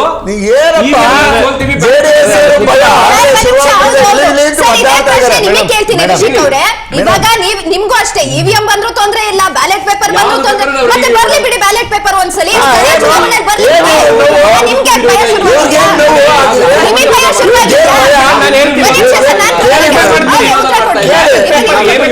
ಬೇಡ ಅಂತ ಹೇಳಿ ನಾವು ಉತ್ತರ ಕೊಡೋಕೆ ಹೊರಬಿಡ್ತಿಲ್ಲ ಅಂದ್ರೆ ಭಯ ಅಲ್ವಾ? ರಿಷಿಕ್ ಸರ್ ಹೇಳಿ ಇದಕ್ಕೆ ನಿಮಗೆ ಭಯನ ಹಾಗಾದ್ರೆ ಮತ್ತೆ ಬರ್ಲಿ ಬಿಡಿ ballot paper we are welcoming it. ಮತ್ತೆ ಅದನ್ನ ಹೇಳಿ ಯಾಕೆ ತೆಗೆದಿರೋದು ನಾನು ಹೇಳ್ತೇನೆ. ಕಾಂಗ್ರೆಸ್ ಅವರು ಹತಾಶರಾಗ್ಬಿಟ್ಟು ಇಲ್ಲ ನಾವು ಪೇಪರ್ ಅಲ್ಲೇ ಮಾಡ್ತೀವಿ ಅಂತ ಹೋಗ್ತಾ ಇದ್ದೀರಾ ಈ ಸಿಸ್ಟಮ್ GBA ಮಾತ್ರ ನಡೆಸ್ತಾ ಇಲ್ಲ. ನಿಮಿಷ ನೆಕ್ಸ್ಟ್ ಹೌದು ಅಲ್ಗೂ ಬರ್ತೇವೆ ನಾವು ಕೇಂದ್ರ ಇಡೀ ಭಾರತ ದೇಶದ ಎಲ್ಲಾ ಪಕ್ಷಗಳು ಎಲ್ಲಾ ಪ್ರಾದೇಶಿಕ ಆಯ್ತು. ಕುಮಾರಸ್ವಾಮಿ ದೇವೇಗೌಡರಿಂದ ಹಿಡ್ಕೊಂಡು ಇಡೀ ದೇಶದ ಎಲ್ಲಾ ಪ್ರಾದೇಶಿಕ ಪಕ್ಷಗಳು ಮತ್ತು ಕಾಂಗ್ರೆಸ್ ಪಕ್ಷ EVM ಮಿಷಿನ್ ನ ತೆಗೆದು ಬ್ಯಾಲೆಟ್ ಪೇಪರ್ ಅಲ್ಲಿ ನಿಮಗೆ ದಮ್ಮು ತಾಕತ್ತು ಚುನಾವಣೆ ನಡೆಸಿ ಅಂತ ನಾವು ಕೇಳ್ತಾ ಇದ್ದೇವೆ. ಶುರು ಮಾಡಿ ಆಮೇಲೆ ನಾವು 5 ವರ್ಷ ಆಗಿದೆ. ಆದ್ರೆ ಬಿಜೆಪಿ ತಾಕತ್ತು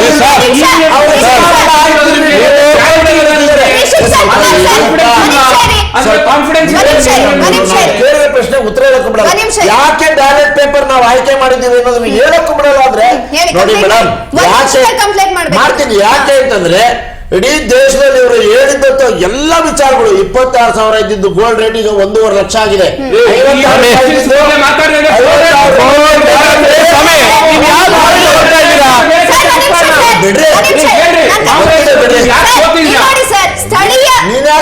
ನೀನ್ಯಾಕಪ್ಪ ಅರ್ಕೋತಿಯಾ ಬಿಜೆಪಿ ಉತ್ತರ ಅವರು ಉತ್ತರ ಕೊಡ್ಲಿಕ್ಕೆ ವಿರೋಧಿ ಆಗಿದ್ದು ಕೂಡ ನಿಮ್ಮ ಪ್ರಶ್ನೆಗೆ ಬರ್ತೀನಿ. ಯಾವುದೇ ಪಕ್ಷ ಬಂತ ಅಂದ್ರು ನೀವು ಕೂಡ ಈ ಹಿಂದೆ ಬಂದಂತಹ ಸಂದರ್ಭದಲ್ಲಿ ನಾವು ಬರ್ತಿದಂಗೆ ಸ್ಥಳೀಯ ಚುನಾವಣೆ ನಡೆಸ್ತೀವಿ, ಜನರಲ್ ಬಾಡಿ ಎಲೆಕ್ಷನ್ ಬಂದಾರೆ 2.5 ವರ್ಷ ಆಯ್ತು ಸರ್. ಮೇ 25, 26ಕ್ಕೆ 3 ವರ್ಷ ಆಯ್ತು. ನಡೆಸ್ತಾ ಇದ್ದೀರಿ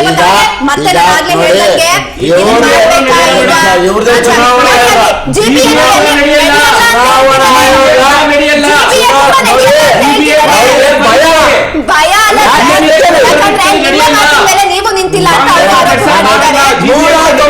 ವಾರ್ಡ್ಗಳಿದ್ದಂತ ಬೆಂಗಳೂರು ಮಹಾನಗರ ಪಾಲಿಕೆನ 198 ವಾರ್ಡ್ ಮಾಡಿ ಬೃಹತ್ ಮಹಾನಗರ ಪಾಲಿಕೆ ಮಾಡಿದ ಕುಮಾರಸ್ವಾಮಿ ಅವರೇ. ಹನ್ನೊಂದೇ ಕ್ಷೇತ್ರ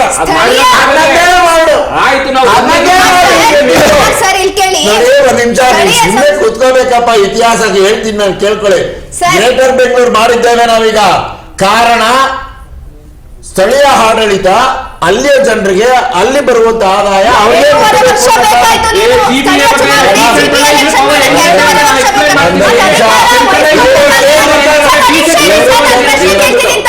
ಕೇಂದ್ರೀಕರಣ ವ್ಯವಸ್ಥೆಗೆ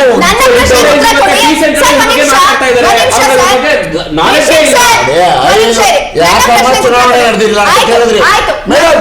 ಚುನಾವಣೆ ಘೋಷಣೆ ಮಾಡಿದಾಗ ಎಲ್ಲವೂ ಕೂಡ ಕೋರ್ಟ್ಗೆ ಹೋದವರು ಇದೇ ಬಿಜೆಪಿಯ ಶಾಸಕರು, ಅವರ ಬೆಂಬಲಿಗರು.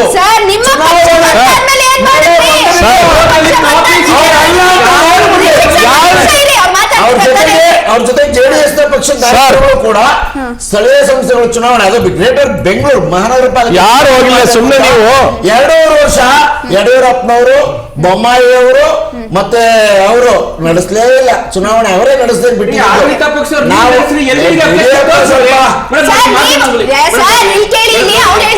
ಪಾಯಿಂಟ್ ಇದೆ. ಯಾಕಂತಂದ್ರೆ ನಿಮ್ಮ ಪಕ್ಷ ಬಂದಾಗ್ಲೂ ಕೂಡ ನೀವೇ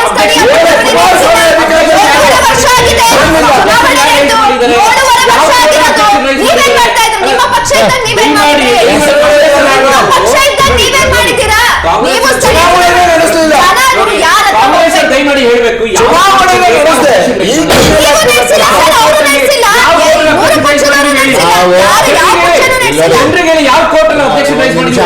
ಎಲ್ಲಾ ಕೋರ್ಟ್ಗಳು ಈ BBMP ಚುನಾವಣೆಗೆ ಸಂಬಂಧಪಟ್ಟಂತೆ ಪ್ರತಿ ಸಾರ್ತಿ ಘೋಷಣೆ ಮಾಡಿದಾಗ್ಲೂ ಕೂಡ ಅದಕ್ಕೆ ಚುನಾವಣೆ ನಡೆಸ್ತೀವಿ ಅಂತ ಹೇಳಿದಾಗ ಪ್ರತಿ ಬಾರಿ ಸ್ಥಳೀಯ ಶಾಸಕರು ಬೆಂಬಲಿಗರು BBMP ಚುನಾವಣೆ ನಡೆದಾಗ ನೋಡ್ಕೊಂಡಿದ್ದು ಇವ್ರೆ. ಆಯ್ತು, ಒಂದ್ ನಿಮಿಷ ನಾನು ಬಿಜೆಪಿ ಅವ್ರ ಹತ್ರ ಹೋಗ್ತೀನಿ sir. Sharath sir, neck to neck fight ಬಂದಂತಹ ಸಂದರ್ಭದಲ್ಲಿ ಎಲ್ಲೋ ಒಂದು ಕಡೆ ಎಲ್ಲಾ ಕಡೆನೂ ಬಿಜೆಪಿನೇ ಗೆದ್ದಿದೆ. ಇವಾಗ ನಾವು ಮಹಾರಾಷ್ಟ್ರ ತಗೊಬಹುದು, ಛತ್ತೀಸ್ಗಢ ತಗೊಬಹುದು, ಹರಿಯಾಣ ತಗೊಳ್ಬಹುದು, ಎಲ್ಲಾ ಕಡೆ ಬಿಜೆಪಿನೇ ಬಂದಿರೋದು. ಹಾಗಾಗಿ ಎಲ್ಲೋ ಒಂದು ಕಡೆ EVM ನಿಮಗೆ ಸಪೋರ್ಟ್ ಮಾಡ್ತಾ ಇದ್ಯಾ, ಅದಕ್ಕಾಗಿ ಕಾಂಗ್ರೆಸ್ ಆಕ್ಷೇಪಣೆಯನ್ನ ಮಾಡ್ತಾ ಇದ್ಯಾ ಅಂತ ಕೂಗು ಕೂಡ ಕೇಳಿ ಬರ್ತಾ ಇರುವಂತದ್ದು. ಇದಕ್ಕೆ ನೀವೇನ್ ಹೇಳ್ತೀರಿ? ನೋಡಿ, ಸುಮ್ಮನೆ ನಾವು ಆಧಾರ ರಹಿತವಾದ ವಿಷಯಗಳ ಬಗ್ಗೆ ನಾವು ಅದಕ್ಕೆ ಒತ್ತು ಕೊಡಲ್ಲ ಒಂದು. ಆಮೇಲೆ ಎರಡನೇದು, ನಾನು ಒಂದನ್ನು ಕ್ಲಾರಿಫೈ ಮಾಡ್ತೀನಿ. ಇವರು EVM ಇಂದ ಬ್ಯಾಲೆಟ್ ಪೇಪರ್ ಹೋಗ್ಲಿಕ್ಕೆ ಕಾರಣಗಳು ನಾನು ಒಂದು ಸಾಕಷ್ಟು ಹೇಳ್ಬೋದು. ಹೇಳಿ. ನೋಡಿ, ಒಂದನೇದು ಇವರು ಕೊಟ್ಟಂತ ಭರವಸೆಗಳು ಇವತ್ತಿನ ದಿವಸ ಈಡೇರಿಸ್ಲಿಕ್ಕೆ ಆಗ್ತಾ ಇಲ್ಲ. ಇವಾಗ ಭರವಸೆ ನೋಡಿ, ಅದನ್ನೇ ನೋಡಿ, ಇದಕ್ಕೆಲ್ಲ ಇವು ಅಂಜಿಕೆ ಶುರುವಾಗಿದೆ. ಕಾಂಗ್ರೆಸ್ ಸರ್ ನಾನು ಮಾತಾಡ್ತಾ ಇದ್ದೀನಿ, ನೀವು ಮಾತಾಡಬೇಕು, ಒಂದೇ ಒಂದು ಮಾತಾಡಲಿಲ್ಲ ಸರ್. ನೀವು ಎಲ್ಲದಕ್ಕೂ ಕ್ಲಾರಿಫೈ ಮಾಡಿ ಸರ್, ನೀವು ಮಾಡಿ ಸರ್, ಕ್ಲಾರಿಫೈ ಮಾಡಿ ನೀವು ಸರ್. ಒಂದು ಸೆಕೆಂಡ್ ಸರ್, ನೀವು ಮಾತಾಡ್ಬೇಕು, ನಾನು ಒಂದೇ ಮಾತಾಡಲಿಲ್ಲ. ಸುಮ್ಮನೆ ನೀವು ಆಯ್ತು ಸರ್, ನೀವು ದಲಿತ ಮಹಿಳೆಯರನ್ನ ಹತ್ತಿಕ್ಕಿದ್ರೆ ಸುಮ್ಮನೆ ನೀವು ಮಾತಾಡ್ಲಿಕ್ಕೆ ಸರ್ ನಾನು ಗಲಾಟೆ ಮಾಡ್ತೀನಿ. ನೋಡಿ ಒಂದೇ ಸೆಕೆಂಡ್ ನೋಡಿ, ಕೊಟ್ಟಂತ ಭರವಸೆಗಳು ಈಡೇರಿಸಲಿಕ್ಕೆ ಆಗ್ತಾ ಇಲ್ಲ.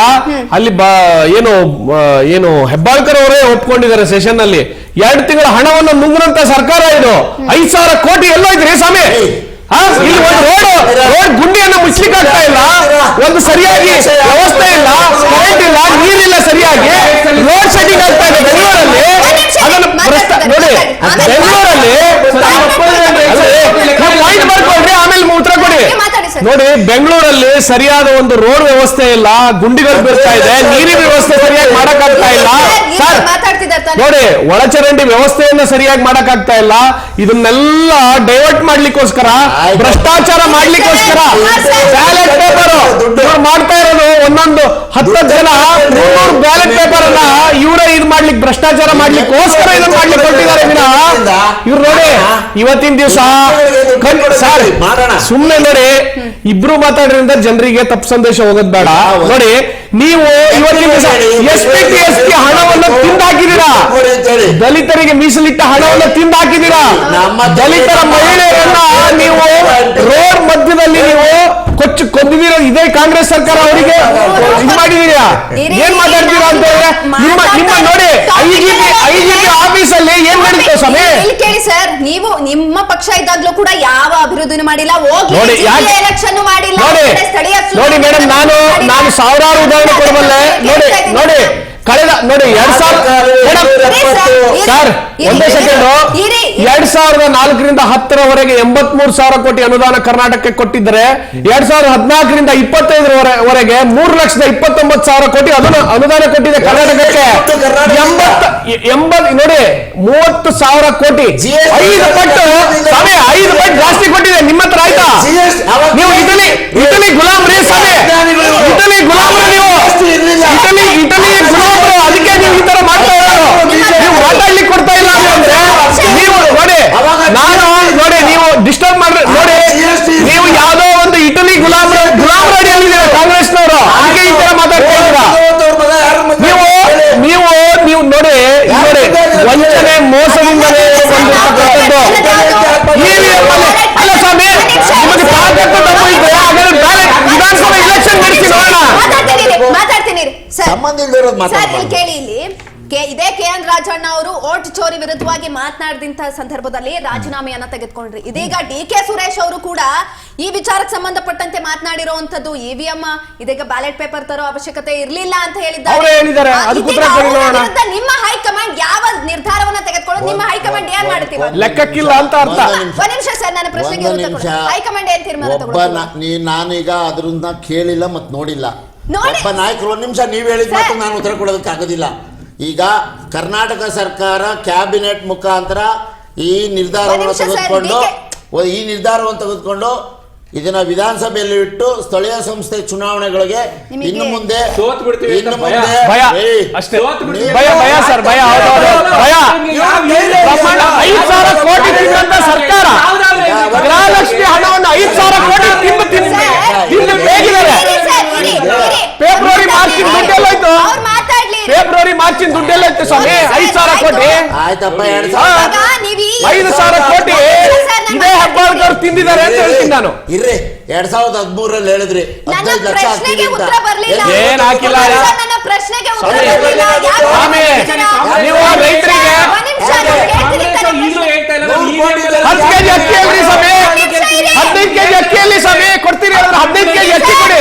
ಅಭಿವೃದ್ಧಿ ಬಗ್ಗೆ ಮಾತಾಡ್ತಾ ಇಲ್ಲ ನಾನು, ಬ್ಯಾಲೆಟ್ ಪೇಪರ್ ವರ್ಸಸ್ ಹೌದು. ಡೈವರ್ಟ್ ಮಾಡ್ಲಿಕ್ಕೋಸ್ಕರ ನಾವು ಡೈವರ್ಟ್ ಮಾಡ್ತಾ ಇದೀವಿ. ವಿಷಯ ಡೈವರ್ಟ್ ಅವ್ರು ಮಾಡ್ತಾ ಇದ್ದಾರೆ.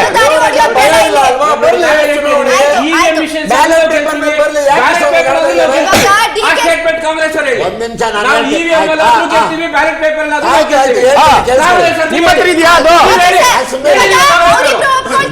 ಅವ್ರ ಪಕ್ಷದವ್ರಿಗೆ ಕ್ಲಾರಿಫೈ ಮಾಡ್ತಾರೆ. ಅದು ಯಾಕೆ ಬೇಡ ಅಂತ ಹೇಳ್ತೀನಿ ಮೇಡಮ್. ಅಮಾನ್ಯ ನೋಡಿ, ಒಂದು ಬ್ಯಾಲೆಟ್ ಪೇಪರ್ ಇರೋದ್ರಿಂದ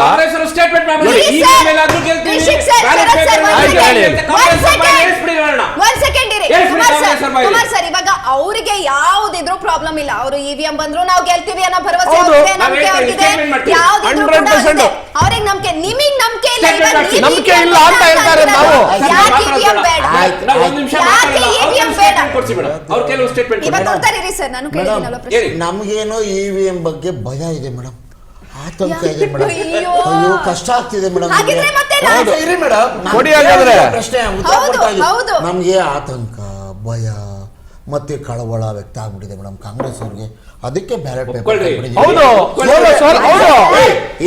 ಒಂದ್ ನಿಮಿಷ ಇರಿ ಸರ್, ಅವ್ರು ಮಾತಾಡಿ ಪೂರ್ತಿ ಕಂಪ್ಲೀಟ್ ಮಾಡ್ಲಿ. ಇವರು ಧೈರ್ಯವಂತರು, ಬಲಶಾಲಿಗಳು, 56 ಇಂಚ್ ಇದೆ, ಮತ್ತೆ ಚೌಕಿದಾರ್ಗಳು. ಯಾಕಪ್ಪ ಭಯ ಇಷ್ಟೊಂದು ಜಿಬಿಎಗೆ ನರೇಂದ್ರ ಮೋದಿ ಬರಲ್ಲ ರೀ ಸ್ವಾಮಿ. ಯಾಕೆ ಸುಮ್ಮನೆ ಅವ್ರ ಹೆಸರು ಹೇಳ್ಕೊಡ್ತೀರಾ? ಯಾಕೆ ಬರ್ರಿ ತಾಕತ್ತಿದ್ರೆ ನಿಮ್ಗೆ ಇವಿಎಂ ಮಿಷಿನ್ ಬಿಟ್ಟಿದ್ದೀವಿ. ಆಯ್ತು ಸರ್. ಬ್ಯಾಲೆಟ್ ಪೇಪರ್ ಚುನಾವಣೆ ಬ್ಯಾಲೆಟ್ ಪೇಪರ್ ಯಾಕೆ ಧೈರ್ಯವಂತರು, ಶೌರ್ಯವಂತರು, ಆಯ್ತು ಆಯ್ತು, ಒಂದ್ ನಿಮಿಷ. 56 ಇಂಚ್ ಇದೆ ಪಕ್ಷ. ತೋರಿಸ್ತೀವಿ. ಅಯ್ಯೋ ಇವಿಎಂ ಮಿಷಿನ್ ಹೊಟ್ಟಾಯ್ತು, ಬ್ಯಾಲೆಟ್ ಪೇಪರ್ ಬಂದ್ಬಿಡ್ತು, ಇವಿಎಂ ಮಿಷಿನ್ ಹೊಟ್ಟಾಯ್ತು. ಸ್ವಾಮಿ ಯಾವತ್ತು ಒದ್ದಾಡಿಲ್ಲ ಸ್ವಾಮಿ. ಕುಮಾರ್ ಸರ್, ಅಲ್ಲ ಮೆಜಾರಿಟಿನಲ್ಲಿ ಬಂದ್ರೆ ನೀವು ಹೇಳಿ ಆಗ ಇವಿಎಂ ನಿಮಗೆ ಪ್ರಾಬ್ಲಮ್ BLO ಆಗಿಲ್ಲ. ಟು ನಾವು ಸರಿಯಾಗಿ ಇಟ್ಕೊಂಡಿದ್ದೀವಲ್ಲ. ಒಂದ್ ನಿಮಿಷ, ನಾನು ಅದ್ರ ಪ್ರಶ್ನೆ ನಂತರ ಕೇಳ್ತೀನಲ್ವಾ? ನೋಡಿ, ಸರ್, ಆ ನಂತರ ಚುನಾವಣೆ ನಡೆಸಲ್ಲ. ಒಂದ್ ನಿಮಿಷ ಇರಿ. ಬ್ಯಾಲೆಟ್ ಲೋಕಸಭೆ ಚುನಾವಣೆ ಒಂದ್ ನಿಮಿಷ, ನಿಮ್ಮ ಪಕ್ಷ ಮೆಜಾರಿಟಿನಲ್ಲಿ ಬಂತು, ಅವಾಗ ನಿಮ್ಗೆ ಇವಿಎಂ ಮಿಷನ್ ಪ್ರಾಬ್ಲಮ್ ಆಗ್ಲಿಲ್ಲ. BLO ಟು ಸರಿಯಾಗಿ ಇಟ್ಕೊಂಡಿದ್ದೀವಿ ಮತ್ತೆ ನಾವು. ಮಾಡ್ಬೇಕಿತ್ತು ಸರ್ ಬ್ಯಾಲೆಟ್ ಪೇಪರ್ ಸುಳ್ಳು ಚುನಾವಣೆ ಸುಳ್ಳು ಮಾಡ್ಲಿಕ್ಕೆ. ಸುಳ್ಳು ಯಾಕೆ ಮಾಡ್ಲಿಲ್ಲ ನೀವು? ಕುದುರೆ ಕಾಲ್ ಕಟ್ಟಾಗ್ಬಿಟ್ಟಿತ್ತು ಅಂತ ಹೇಳೋ ರೀತಿಲಿ ಆಯ್ತು. ನಾವೇನೋ ಚೆನ್ನಾಗೇ ಓಡಿಸ್ತಿದ್ವಿ ಕುದುರೆ.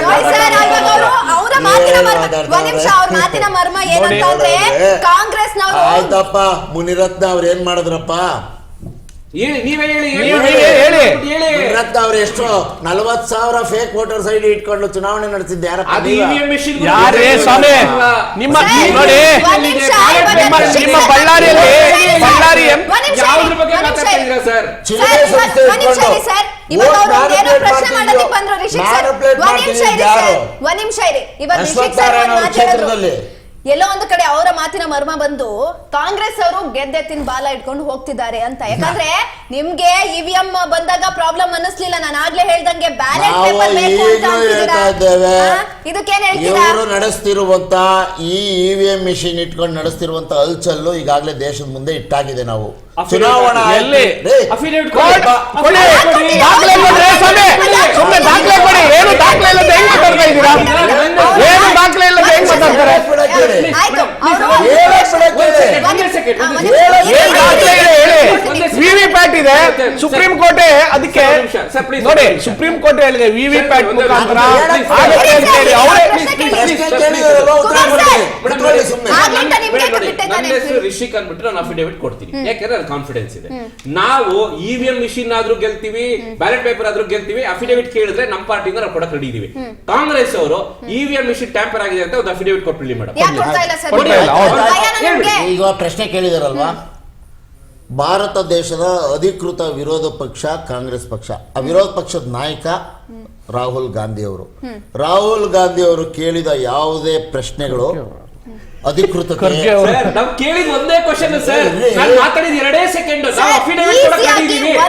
ನೀವು ಅಫಿಡೇವಿಟ್ ಕೊಡಕ್ ರೆಡಿ ಇದೀರಾ? ಕೊಡ್ತೀರಾ ಕೊಡಲ್ಲ? ಅಜ್ಞಾನಿಗಳ ತರ ಮಾತಾಡ್ಬಿಡಿ. ನೀವು ಅಜ್ಞಾನಿಗಳ ತರ ಅಲ್ಲ ಸ್ವಾಮಿ. ಅಜ್ಞಾನಿಗಳು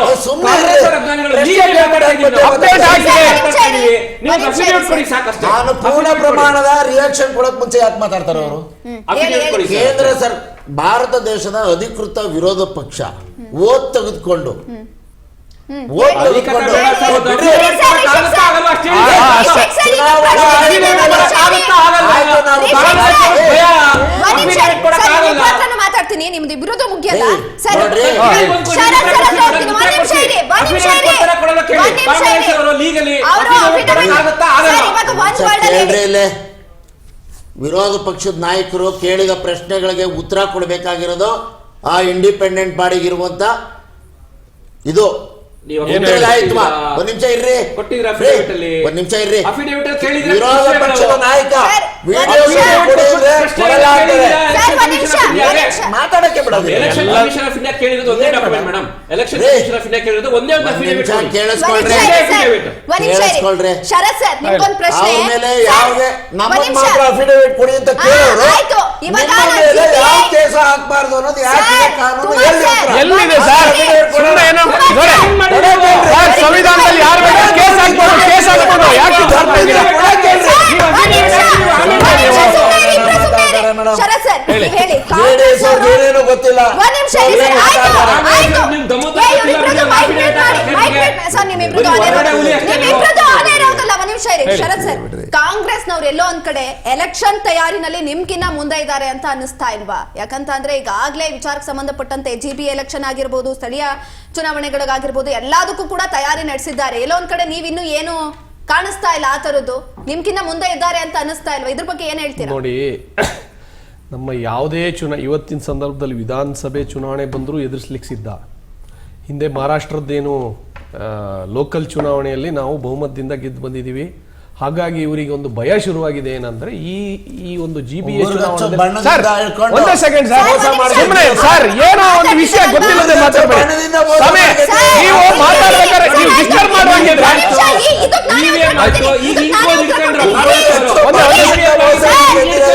ನಾನು ಮಾತಾಡಲ್ಲ ಮೇಡಮ್. ನಾನೇ ಉತ್ತರ ಕೊಡ್ತೀನಿ. ಮಹಾರಾಷ್ಟ್ರದಲ್ಲಿ ನೀವು ಮಾತಾಡ್ಬೇಕಾದ್ರೆ ಮಾತಾಡೋದು ಏನ್ ಮಾತಾಡ್ಲಿಕ್ಕೆ ಇದು ಮಾಡ್ತಾ ತಂದ್ರು ಇದೇ ಬೆಳಬೇಕು, ಬ್ಯಾಲೆಟ್ ಪೇಪರ್ ತಂದ್ರು ಇದೇ ಬೆಳಬೇಕು, ನೋಡಿ, ಶಾಹಿ ಕೂಡ ಅದೇ ಮಾತಾಡ್ಬೇಕಾದ್ರೆ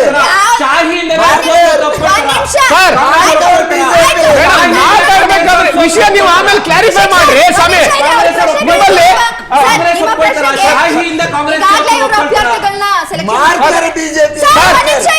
ಸುಮ್ಮನೆ ನೀವು ವಿಷಯಗಳು ಏನಾದ್ರು ಮಾತಾಡಬೇಡಿ.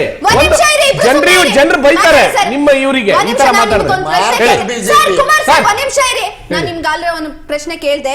ಈಗಾಗಲೇ ಇವರು ಅಭ್ಯರ್ಥಿಗಳನ್ನ ಕಾಲ್ಫಾರ್ಮ್ ಕೂಡ ಮಾಡಿದ್ದಾರೆ. ನಿಮ್ಮಿಂದ ಯಾವ ತಯಾರಿನೂ ಕಾಣಿಸ್ತಾ ಇಲ್ಲ. ಇದ್ರ ಬಗ್ಗೆ ಏನ್ ಹೇಳ್ತೀರಿ? ನೋಡಿ, ನಾವು ಸರ್ವ ಸನ್ನದ್ಧರಾಗಿದ್ದೇವೆ ಇಲೆಕ್ಷನ್ಗೋಸ್ಕರ. ನೋಡಿ, ಈ GBA ಇರ್ಬೋದು, ನೆಕ್ಸ್ಟ್ ನಾನು ಹೇಳಿದ್ನಲ್ಲ, ವಿಧಾನಸಭೆ ಚುನಾವಣೆ ಬಂದರೂ ಕೂಡ ನಾವು ಸರ್ವ ಸನ್ನದ್ಧರಾಗಿ ಎದುರಿಸ್ತೀವಿ. ಆಯ್ತಾ? ನಾವು ಇಲ್ಲಿ ಇದನ್ನ ಚರ್ಚೆ ಯಾವ ಥರ ಇರಬೇಕು ಅಂತಂದ್ರೆ, ಜನರಿಗೆ ಸಮಗ್ರವಾಗಿ ಈ ವಿಷಯಗಳ ಬಗ್ಗೆ ಗೊತ್ತಾಗಬೇಕು. ಇಲ್ಲಿ ನಾವು ಪರಸ್ಪರ ನಾವು ಮಾತಾಡ್ಬೇಕಾದ್ರೆ ಮಾತಾಡಿದ್ರೆ ವಿಷಯಗಳು ಜನರಿಗೆ ಯಾವ ರೀತಿ ಅರ್ಥ ಆಗತ್ತೆ ಹೇಳಿ? ನಾವು ಒಂದು ವ್ಯವಸ್ಥಿತ ಒಂದು ವ್ಯವಸ್ಥೆ, ಒಂದು ಮುಖವಾಣಿಯಾಗಿದ್ದೀವಿ. ನಾನು ಹೇಳ್ತಾ ಇರೋದು, ಈಗ ನಾವು ಮಾತಾಡ್ಬೇಕಾದ್ರೆ ಅವ್ರಾಗಿರ್ಲಿ, ಇವ್ರು ಮಾತಾಡ್ಬೇಕಾದ್ರೆ ನಾನಾಗ್ಲಿ ಮಾತಾಡಿದ್ರೆ ವಿಷಯಗಳು ಜನರಿಗೆ ಹೆಂಗ್ ತಲುಪತ್ತೆ ಹೇಳಿ? ಅಲ್ವಾ? ನಾನು ಹೇಳ್ತಾ ಇರೋದು ಅವ್ರು ಕ್ಲಾರಿಫೈ ಮಾಡ್ತೀನಿ. ಒಂದು ನೋಡಿ, ನಮ್ದು ವಿರೋಧ ಇವಾಗ ಬ್ಯಾಲೆಟ್ ಪೇಪರ್ ಇದೆ ಅಂತ ಹೇಳಿ ಇಲ್ಲ ಸರ್. ನಾನು ಮಾತಾಡ್ತಾ ಇದ್ದೀನಿ ಸರ್, ಅರ್ಥ ಮಾಡ್ಕೊಳ್ಳಿ. ಜನರು ನಮಗೂ ಬೈತಾರೆ, ನಿಮಗೂ ಬೈತಾರೆ.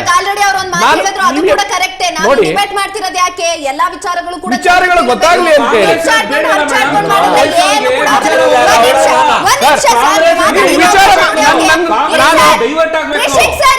ನೋಡಿ, ನಾವು EVM ಆಗ್ಲಿ ಬ್ಯಾಲೆಟ್ ಪೇಪರ್ ಬೇಡ ಅಂತೇಳಿ ನಾವು ಯಾವತ್ತೂ ಹೇಳಿಲ್ಲ. EVM ಇದ್ರೆ ನಮ್ಗೆ ಏನಂತಂದ್ರೆ, ಇವತ್ತಿನ ಒಂದು ಕಾಲಮಾನದಲ್ಲಿ ಇವತ್ತು ನೋಡಿ ITCT ಬೆಂಗಳೂರು ಇಷ್ಟು ನಾವು ತಂತ್ರಜ್ಞಾನದಲ್ಲಿ ಇಷ್ಟು ಮುಂದುವರೆದಿದ್ದೀವಿ. ಯಾವತ್ತು ನಾವು ಕಲಿಯುಗದಿಂದ ಶಿಲಾಯುಗಕ್ಕೆ ಹೋಗ್ಬಾರ್ದು, ಶಿಲಾಯುಗದಿಂದ ಕಲಿಯುಗಕ್ಕೆ ಹೋಗ್ಬೇಕಲ್ವಾ? ತ್ರೇತಾಯುಗ, ಕಲಿಯುಗ ಹಿಂಗ್ ಬರ್ಬೇಕಲ್ವಾ? ನಾವು ಒಂದೇ ಸೆಕೆಂಡ್ ಮೇಡಮ್, ಮತ್ತೊಂದೇನಂದ್ರೆ, ಇಲ್ಲಿ ನಾನು ಒಂದು ಕ್ಲಾರಿಫಿಕೇಶನ್ ಮಾಡ್ತೀನಿ. ನಮ್ದು ವಿರೋಧ ಇರತಕ್ಕಂಥದ್ದು ಏನು ಅಂತ, ಮಸೀದಿಗಳು ಕೆಳಗಡೆ ಹೋಗಿ ಸರ್, ನೀವು ಯಾಕೆ ಸರ್ ಬೇರೆ ಯಾಕ್ರಿ ಈ ತರ ನೀವು ಡಿಸ್ಟರ್ಬ್ ಮಾಡ್ತೀರಾ? ನಾವು ಮಾಡೋಕ್ಕಾಗತ್ತೆ ಆಯ್ತು ಮೇಡಮ್, ಆಯ್ತು. ನಾನು ಸ್ವಾಮಿ, ನನ್ನ ಸಮಯ ಕಿಲ್ ಮಾಡ್ತೀರಾ ಸ್ವಾಮಿ? ನೀವು ನನ್ನ ಸಮಯವನ್ನು ಕೊಟ್ಟಿದ್ದೀನಿ, ನಾನು ಮಾತಾಡ್ಲಿಕ್ಕೆ ಬಿಡಿ, ಆಮೇಲೆ ನೀವು ಮಾತಾಡಿ. ನೋಡಿ, EVM ಸ್ವಾಮಿ, ನಾನು ಡಿಸ್ಟರ್ಬ್ ಮಾಡ್ಬೇಕಾಗುತ್ತೆ ಸರ್. EVM ನೋಡಿ ಇವಿಎಂ ಇಂದ ನಾವು ತಂತ್ರಜ್ಞಾನ ಯುಗದಲ್ಲಿದ್ದೀವಿ. IT-BT ಸಿಟಿಗಳಲ್ಲಿ GBA ಚುನಾವಣೆ ನಡೀತಾ ಇದೆ. ನಾವು ಇಷ್ಟು ಒಂದು ತಂತ್ರಜ್ಞಾನ ಯುಗದಲ್ಲೂ ಸಹಿತ ನಾವು ಇದನ್ನ ಯಾಕೆ ವಿರೋಧ ಮಾಡ್ತಾ ಇದೀವಿ ಅಂತಂದ್ರೆ, ನಾವು ಇವಾಗ ಮುಂದಿನ ಚುನಾವಣೆ ಆಯೋಗ ಏನ್ ನಿರ್ಧಾರ ತಗೊಂಡಿದೆ ಅದರಂತೆ ನಡಿಬೇಕಾಗತ್ತೆ, ಅದಕ್ಕೆ ನಮ್ಮ ಸಹಮತ ಇರುತ್ತೆ.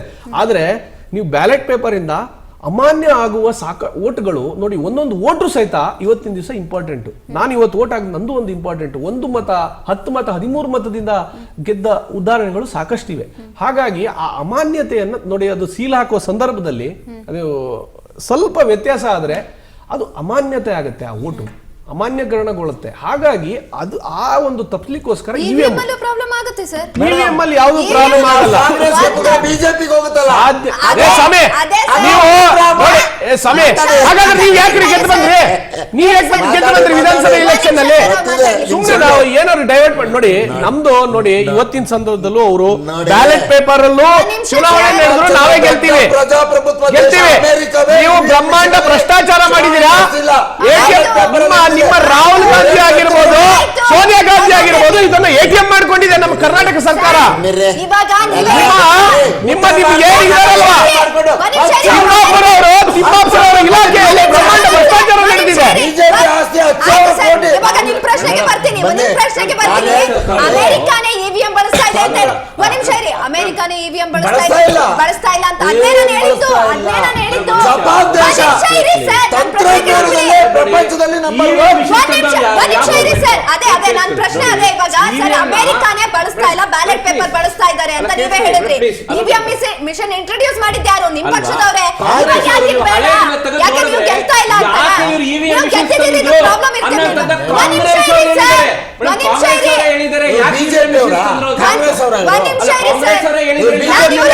ನಮ್ಮ ಮಿತ್ರ ಪಕ್ಷ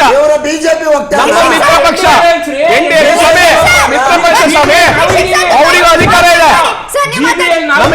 ಹೌದು, ನಮಗೆ ಎಷ್ಟು ಮಾತಾಡೋ ಅಧಿಕಾರ ಅವರಿಗೂ ಇದೆ. ಆಲ್ರೆಡಿ ನಿಮ್ಮ ಪಕ್ಷನೇ ತಂದಿದ್ದು ಇವಿಎಂ ಮಿಷನ್. ನಾನು ಆಗ್ಲೇ ಕೇಳಿದ ಪ್ರಶ್ನೆನೇ ಈಗಲೂ ಕೇಳ್ತಿದ್ದೀನಿ. ಇವಾಗ ನೀವೇ ಎಕ್ಸಾಂಪಲ್ ಕೊಟ್ರಿ, ಅಮೆರಿಕ ಬ್ಯಾಲೆಟ್ ಪೇಪರ್ ಬಳಸ್ತಾ ಇದೆ ಅಂತ. ಹಾಗಾದ್ರೆ ನೀವ್ ಯಾಕೆ ಇಂಟ್ರೊಡ್ಯೂಸ್ ಮಾಡ್ಬೇಕಿತ್ತು? ಮಾಡ್ಲೇಬಾರ್ದಿತ್ತು. ಭಾರತ ದೇಶಕ್ಕೆ ತಂತ್ರಜ್ಞಾನದ ಆವಿಷ್ಕಾರಗಳನ್ನೆಲ್ಲ ತಂತ್ರಜ್ಞಾನ ಇರ್ಲಿ ಬಿಡಿ ಮೇಡಮ್. ರಾಜೀವ್ ಗಾಂಧಿ ಅವರು ದೊಡ್ಡ ಮನಸ್ಸನ್ನು ಮಾಡಿ ಭಾರತ ದೇಶ ವಿಕಸಿತ ಭಾರತ ಆಗ್ಲಿ ಅಂತೀವ್ರೆ, ಸುಳ್ಳು ಹೇಳ್ತಿದ್ರಲ್ಲ. ನಾವು ಭಾರತ ದೇಶ ಅಭಿವೃದ್ಧಿಯ ಕಡೆಗೆ ಹೋಗ್ಲಿ, ಅಭಿವೃದ್ಧಿ ಹೊಂದಿದ ರಾಷ್ಟ್ರ ಆಗ್ಲಿ ಅಂತ ಹೇಳಿ ಅದೇ ಕಾಂಗ್ರೆಸ್ನವ್ರು ಲೂಟಿ ಮಾಡಿದ್ದು ಎಲ್ಲ ಇಟಲಿ ಸಾಗಿಸ್ತಾ ಇದ್ದಾರೆ. ಕಾಂಗ್ರೆಸ್ನವ್ರು ಲೂಟಿ ಮಾಡಿ ಇಟಲಿ ಸಾಗಿಸ್ತಾ ಇದ್ದಾರೆ. ಅದು ಅಭಿವೃದ್ಧಿ. ಇಟಲಿ ದೇಶವನ್ನು ಉದ್ಧಾರ ಮಾಡ್ತಾ ಇದ್ದಾರೆ. ನಮ್ಮ ದೇಶದಿಂದ ಹಣವನ್ನು ಲೂಟಿ ಮಾಡಿ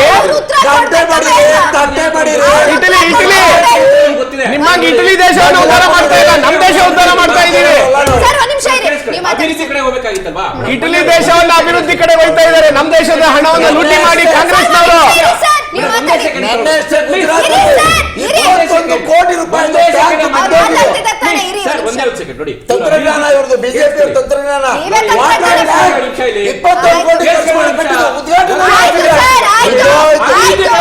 ಗುಜರಾತ್ ಅಲ್ಲಿ ಡ್ರಾಮಾ ಆಡ್ತಾರ್ರಿ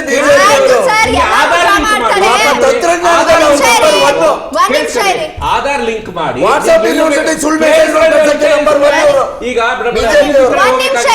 ಅಭಿವೃದ್ಧಿ ಕಡೆ ಹೋಗ್ಬೇಕು ಅಂದ್ರೆ ನಿಮ್ಗೆ ಆಧಾರ್ ಲಿಂಕ್ ಮಾಡ್ಬಿಟ್ಟು ಎಲ್ಲಿಂದ ಬೇಕಾದ್ರೂ ಎಲ್ಲೂ ನಿಮ್ಗೆ ಟ್ಯಾಂಪರಿಂಗ್ ಆಗದಿಲ್ದಿರೋ ತರ ಒಂದು ಟೆಕ್ನಾಲಜಿ ಬಂದಿದೆ. ಅದ್ರ ಬಗ್ಗೆ ತಗೊಳ್ಳಿ ಇವರು ಇಂಪ್ಲಿಮೆಂಟ್ ನಾವು ಒಪ್ಕೊಂಡಿದ್ದೀವಿ.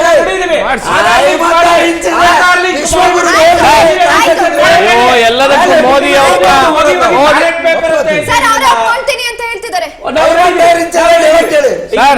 ಸರ್ GBA ಇಲೆಕ್ಷನ್ಗೆ ನೀವು ಮೋದಿ ಅವ್ರನ್ನ ಕನೆಕ್ಟ್ ಮಾಡ್ತಾ ಇದ್ದೀರಾ ಅಂದ್ರೆ ಸಮಯ ನೀವು ಎಷ್ಟು ನಿರಾಧಾರವಾಗಿದ್ದೀರಾ ನೋಡಿ.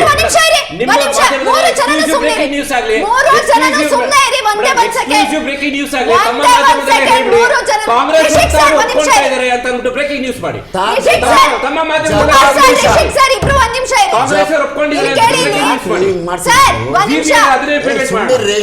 ಜಪಾನ್ ದೇಶ ತಂತ್ರಜ್ಞಾನದಲ್ಲೇ ನಂಬರ್ 1 ಇರೋ ದೇಶ. ಜಪಾನು ಇಡೀ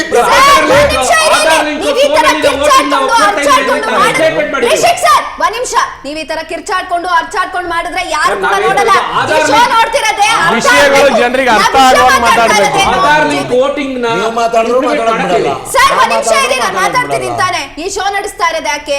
ಗೊಂದಲ ಇದೆ ಜನರಿಗೆ, ಅದು ಅರ್ಥ ಆಗ್ಬೇಕು ಅವ್ರಿಗೆ. ನೀವ್ ಈ ತರ ಮಾತಾಡಿದ್ರೆ ನಿಮ್ಮ ಮಾತು ನನ್ಗೆ ಅರ್ಥ ಆಗ್ತಾ ಇಲ್ಲ, ಇಲ್ಲಿ ಕೇಳಿಸ್ತಾ ಇಲ್ಲ ಅಂದಾಗ ಜನಕ್ಕೆ ಹೆಂಗ ಕೇಳಿಸುತ್ತೆ? ಅವ್ರು ಹೆಂಗ್ ನೋಡ್ತಾರೆ ಇದನ್ನ? ಒಬ್ರು ಮಾತಾಡಿ, ಇವಾಗ ನೀವ್ ಹೇಳಿ ಸರ್. ಮೇಡಮ್, ಜಪಾನ್ ದೇಶ ಪ್ರಪಂಚದಲ್ಲೇ ತಂತ್ರಜ್ಞಾನದಲ್ಲಿ ನಂಬರ್ 1 ದೇಶ. ಆ ದೇಶವೇ ನಾವು ನೀವು ಇಂಪ್ಲಿಮೆಂಟ್ ಒಂದು ಮಾಡಿದ್ವಿ ನಿಮಿಷದಲ್ಲಿ ಮೇಡಮ್. ಒಂದು ನಾವು ನಿಮಿಷದಲ್ಲಿ ಇಂಪ್ಲಿಮೆಂಟ್ answer ಮಾಡಿದ್ವಿ ಹೇಳ್ಬೇಕು. EV machine. ಒಂದು ನಿಮಿಷದಲ್ಲಿ answer ಅವತ್ತಿನ ಹೇಳ್ಬೇಕು. ತಂತ್ರಜ್ಞಾನ TN ಶೇಷನ್ ಅವರು ಒಪ್ಕೊಂಡಿದ್ದಂಥದ್ದು ಮತ್ತು ತಂತ್ರಜ್ಞಾನ ಪಲ್ಲಟ ಆಗದೆ ಇರೋ ಥರ, ಅದ್ರ ಒಳಗಡೆ ನುಸುಳದೇ ಇರೋ ಥರ ತಂತ್ರಜ್ಞಾನ ಇತ್ತು. ಇವತ್ತಿನ ದಿನದಲ್ಲಿ ಎಲ್ಲವೂ ಕೂಡ ಭ್ರಷ್ಟ ಮಾಡಿಬಿಟ್ಟು EVM ಮಿಷಿನ್ ಕೂಡ ಭ್ರಷ್ಟಕ್ಕೊಳಗಾಗೋ ಥರ ಮಾಡಿ ಜಪಾನ್ ದೇಶ ಯಾಕೆ ಬಳಸ್ತಿಲ್ಲ ಅಂತಂದ್ರೆ ಪ್ರೂಫ್ Okay. ಎಲ್ಲಿದೆ ಪ್ರೂಫ್? ಸಾಧ್ಯತೆಗಳಿದಾವೆ. Okay. ತಂತ್ರಜ್ಞಾನದಲ್ಲಿ ಎಲ್ಲ Okay. ಸಾಧ್ಯತೆಗಳಿದಾವೆ. Okay. ಜಪಾನ್ Okay, ಬಳಸ್ತಾ ಇಲ್ಲ. ಸಾಕು. ನಾವು ಕುಮಾರ್ ಕೂಡ ಸರ್, ಅದಕ್ಕೆ conclude EVM ಮಾಡಿ. ಮಿಷಿನ್ ಬೇಡ, ನಿಮ್ಮ ಬ್ಯಾಲೆಟ್ ಮಾತನ್ನ ಪೇಪರ್ ಮೇಲೆ conclude ಚುನಾವಣೆ ಮಾಡಿ. ನಡೆದ್ರೆ ಎಲ್ಲಾ ಜನರು ಬ್ಯಾಲೆಟ್ ಪೇಪರ್ಗೆ ತಮ್ಮ ಶಾಯಿಯನ್ನು ಹಾಕೋದ್ರ ಮುಖಾಂತರ ಯಾರು ತಮ್ಮ ಇಷ್ಟವಾದ ಅಭ್ಯರ್ಥಿ ನಿಮ್ಮ- ಇದ್ದಾರೋ ಸರ್, ಅವ್ರೇ ಆಧಾರ್ ಲಿಂಕ್ ಒಂದು ಮಾಡಿ ಆಯ್ತು. ನಿಮಿಷ ನಿಮ್ಮ ಮಾತನ್ನ ಆಧಾರ್ conclude ಲಿಂಕ್ ಮಾಡಿ. ಮಾಡಿ. ಸರ್, ಒಂದು ಆಧಾರ್ ನಿಮಿಷ ಲಿಂಕ್ ಇರಿ. ಮಾಡ್ಬಿಟ್ಟು ಆನ್ಲೈನ್ ರಿಷಿಕ್ ವೋಟಿಂಗ್ ಸರ್, ಮಾಡಿ ಅದನ್ನ ನೋಡೋಣ. ನೀವು ಟೈಮ್ ಆಯ್ತು. ಮಾಡ್ಬೇಕಾಗಿರೋದು ಮಾಡ್ರಿ. ಇವತ್ತಿನ ಚರ್ಚೆಗೆ ಟೈಮ್ ಆಯ್ತು. ಸೆಂಟ್ರಲ್ ಒಂದು ಗವರ್ನಮೆಂಟ್ ಅವ್ರು ನಿಮಿಷದಲ್ಲಿ ಮಾಡ್ಬೇಕಾಗಿರೋದು ನಿಮ್ಮ ತಾವು ಮಾತನ್ನ ಮಾಡಿ. ಮಾಡಿ. ಆ ಜ್ಞಾನೇಶ್ ಕುಮಾರ್ನ ಒಂದು ನಿಮಿಷ ಇರಿ. ನೀವು ಮಾತಾಡಿದ್ರೆ ಆಗೋಲ್ಲ. ರಿಷಿಕ್ ಸರ್, ಒಂದು ನಿಮಿಷ ಇರಿ. ರಿಷಿಕ್ ಸರ್, ಒಂದು ನಿಮಿಷ ಇರಿ. ಈಗ ಒಂದೊಂದು ಲೈನ್ ಅಲ್ಲಿ ಒಂದ್ ನಿಮಿಷ ಕುಮಾರ್ ಸರ್, ಮೊದಲೇ ನಾನು ಮುಗಿಸ್ಬಿಡ್ತೇನೆ. ನೀವು ಒಂದ್ ಲೈನ್ ಅಲ್ಲಿ ಮುಗಿಸಲ್ಲ. ಒಂದ್ ನಿಮಿಷ ಇರಿ. ಒಂದ್ ಲೈನ್ ಅಲ್ಲಿ GBA ಎಲೆಕ್ಷನ್ ಅಲ್ಲಿ, ಸ್ಥಳೀಯ ಚುನಾವಣೆಯಲ್ಲಿ ಇವಾಗ ಏನು ನೀವು EVM ಬ್ಯಾಲೆಟ್ ಪೇಪರ್ ಅಂತ ಆಡ್ತಿದ್ದೀರಾ, ಇದರಿಂದ ಜನಸಾಮಾನ್ಯರಿಗೂ ಕೂಡ ಎಲ್ಲೋ ಒಂದ್ ಕಡೆ ಒಂದ್ ರೀತಿಯಾದಂತ ಕನ್ಫ್ಯೂಷನ್ ಆಗತ್ತೆ. ಆ ಕನ್ಫ್ಯೂಷನ್ ನ ನೀವು ನಿರ್ಮಾಣ ಮಾಡ್ತಿದ್ದೀರಾ. ಜನಕ್ಕೆ ಏನ್ ಬಯಸ್ತೀರಾ, ಹೇಳಕ್ ಬಯಸ್ತೀರಾ? ಒಂದೊಂದೇ ಲೈನ್ ಅಲ್ಲಿ ನೀವು ಒಂದೇ ಲೈನ್ ಅಲ್ಲಿ ಹೇಳ್ಬೇಕು. ನೀವು ಒಂದೇ ಲೈನ್ ಕರ್ನಾಟಕದ ಜನತೆ ಯಾವುದೇ ಅನುಮಾನ ವ್ಯಕ್ತಪಡಿಸಲಾರದಂತೆ ಎಲ್ಲಾ ಸ್ಥಳೀಯ ಸಂಸ್ಥೆ ಚುನಾವಣೆಗಳಲ್ಲಿ ನಾವು ಕರ್ನಾಟಕ ಸರ್ಕಾರ, ಕಾಂಗ್ರೆಸ್ನ ಸರ್ಕಾರ ಈಗಾಗಲೇ ಕ್ಯಾಬಿನೆಟ್ ಅಲ್ಲಿ ತೆಗೆದುಕೊಂಡಿರುವ ನಿರ್ಣಯದಂತೆ ಎಲ್ಲಾ ಸ್ಥಳೀಯ ಸಂಸ್ಥೆ ಚುನಾವಣೆಗಳು, ನಗರ ಪಾಲಿಕೆಗಳು, ಪಟ್ಟಣ ಸಭೆಗಳು, ಪುರಸಭೆಗಳು, ಗ್ರೇಟರ್ ಬೆಂಗಳೂರಿನಲ್ಲಿ ಬ್ಯಾಲೆಟ್ ಪೇಪರ್ ಮೇಲೆ ಚುನಾವಣೆ ನಡೆಸಿದ್ರೆ ತಮಗೆ ಇಷ್ಟ ಆಗುವಂತ ಅಭ್ಯರ್ಥಿನ ಆಯ್ಕೆ ಮಾಡಿ ನಿಮ್ಗೆ ಯಾರು ಪ್ರಯೋಜನ ಮಾಡ್ತಿದ್ದಾರೆ ಅವ್ರನ್ನ ಉಪಯೋಗಿಸ್ಕೊಳ್ಳಿ ಅಂತ ಕೇಳ್ಕೊತೀವಿ. Okay, thank you sir. ನೀವೇನ್ ಹೇಳ್ತೀರಾ? ಇಬ್ರು ಒಂದೊಂದೇ ಲೈನ್ ಅಲ್ಲಿ ಹೇಳ್ಬೇಕು. ಟೈಮ್ ಆಯ್ತು ನೋಡಿ, ನಮ್ಮ ಇವತ್ತಿನ ಬ್ಯಾಲೆಟ್ ಸಂದರ್ಭದಲ್ಲಿ ಆಯ್ತು ಸರ್, ನಿಮ್ಮ time ಮುಗೀತು. BJP ನಿಮ್ಮ ಟೈಮ್ ಮುಗೀತು. ಬಿಜೆಪಿ ಇವರು EVM ಆದರೂ ತರಲಿ, ಆದರೆ ಬ್ಯಾಲೆಟ್ ಅರು ತರಲಿ, ಸರ್ವಸನ್ನದ್ಧರಾಗಿದ್ದಾರೆ. GBA ಚುನಾವಣೆಯಲ್ಲಿ ಪಕ್ಕ ಬಹುಮತದಿಂದ ಬಿಜೆಪಿ ಬರುತ್ತೆ. ಬಿಜೆಪಿ ಮೇಯರ್ಗಳೇ 5 Okay, ಏನು sir. ಪಾಲಿಕೆಗಳಲ್ಲಿ Okay. ಅಧಿಕಾರದ ಚುಕ್ಕಾಣಿ ಹಿಡ್ಕೊಂಡು ಜನಪರವಾಗಿ ರಿಷಿಕ್ ಕೆಲಸ ಸರ್, ನೀವೇ ಮಾಡುತ್ತೆ ಹೇಳಿ. ಅಂತ ಹೇಳಲಿಕ್ಕೆ ನೋಡಿ, ಇಷ್ಟಪಡ್ತೀನಿ. ಒಂದು NDA ಮೈತ್ರಿ ಪಕ್ಷದಲ್ಲಿ ಇರುವಂತ JDS ಅವ್ರು ನಾವು ಹೇಳುವಂತದ್ದು ಇಷ್ಟೇನೆ. ನೀವು EVM ಆದ್ರೂ ಮಾಡಿ, ಬ್ಯಾಲೆಟ್ ಪೇಪರ್ ಆದ್ರೂ ಮಾಡಿ, ಅಥವಾ ಇದಕ್ಕೆ ಅಡ್ವಾನ್ಸ್ಡ್ ಆಗಿ ಆಧಾರ್ ಲಿಂಕ್ಡ್ ನೀವು ಫೋನ್ ಅಲ್ಲಿ ವೋಟಿಂಗ್ ಮೆಷಿನ್ ಆದ್ರೂ ನೀವು ಮಾಡಿ, we are ready to face it. Okay. ನಾವ್ ಯಾರು ಎದುರ್ಕೊಂಡು ಹೋಗುವಂತವ್ರಲ್ಲ. ನಾವು ಸೋಲುನು ಅಕ್ಸೆಪ್ಟ್ ಮಾಡ್ಕೊಂತೀವಿ, ಗೆಲುವನ್ನು ಅಕ್ಸೆಪ್ಟ್ ಮಾಡ್ಕೊಂತೀವಿ. Okay. ಗೆದ್ರೆ EVM ಸರಿ ಇದೆ, ಸೋತ್ರೆ EVM ಸರಿ ಇಲ್ಲ ಅಂತ Okay, okay. Okay, thank you. ನಾವು ಮೂರು ಜನಕ್ಕೂ ಶರತ್ ಸರ್, ರಿಷಿಕ್ ಸರ್, ನೀವು ಕುಮಾರ್ ಸರ್, ಒದ್ದಾಡ್ತಾ ಮೂರು ಇರೋದು ಜನಕ್ಕೂ ballot thank you so paper much. ಬಗ್ಗೆ ನಾನು ಗೊತ್ತಿದೆ. ಈ ಗೊತ್ತಾಗುತ್ತೆ ಬಿಡ್ರಿ. ಮೈಕ್ ಮ್ಯೂಟ್ ಮಾಡಿ ಅವ್ರದ್ದು. ಹನ್ನೊಂದು ಜನ ಬಿದ್ದಿರಲ್ಲ ಸರ್ ಒಂದ್ ನಿಮಿಷ, ಅಂತ. ನಿಮ್ಮ ಆನೇರ್ ಹೋಗಲ್ಲ, ನಿಮ್ಮ ಮಾತು ಆನೇರಲ್ಲಿ ಹೋಗಲ್ಲ. ಇವಾಗ ಏನ್ ನಡೀತು ಚರ್ಚೆ, ಇವತ್ತಿನ ಚರ್ಚೆ ಇಷ್ಟಕ್ಕೆ ಮುಗಿತಾ ಇದೆ. ಯಾಕಂದ್ರೆ ನಾಳೆ ಮತ್ತೆ ಬರ್ತೀವಿ ನಾವು. ಇದರಿಂದ ಜನರಿಗೆ ಅನುಕೂಲ ಆಗುತ್ತೋ ಅನಾನುಕೂಲ ಆಗುತ್ತೋ ಅದನ್ನ ವೀಕ್ಷಕರ ಅಭಿಪ್ರಾಯಕ್ಕೆ ಬಿಡ್ತಾ ಇದ್ದೀನಿ. ನೋಡ್ತಾ ಇರಿ ರಾಜ್ ನ್ಯೂಸ್ ಕನ್ನಡ, ಜನಸೇವೆಗೆ ನಾವು ಸದಾ ಸಿದ್ಧ.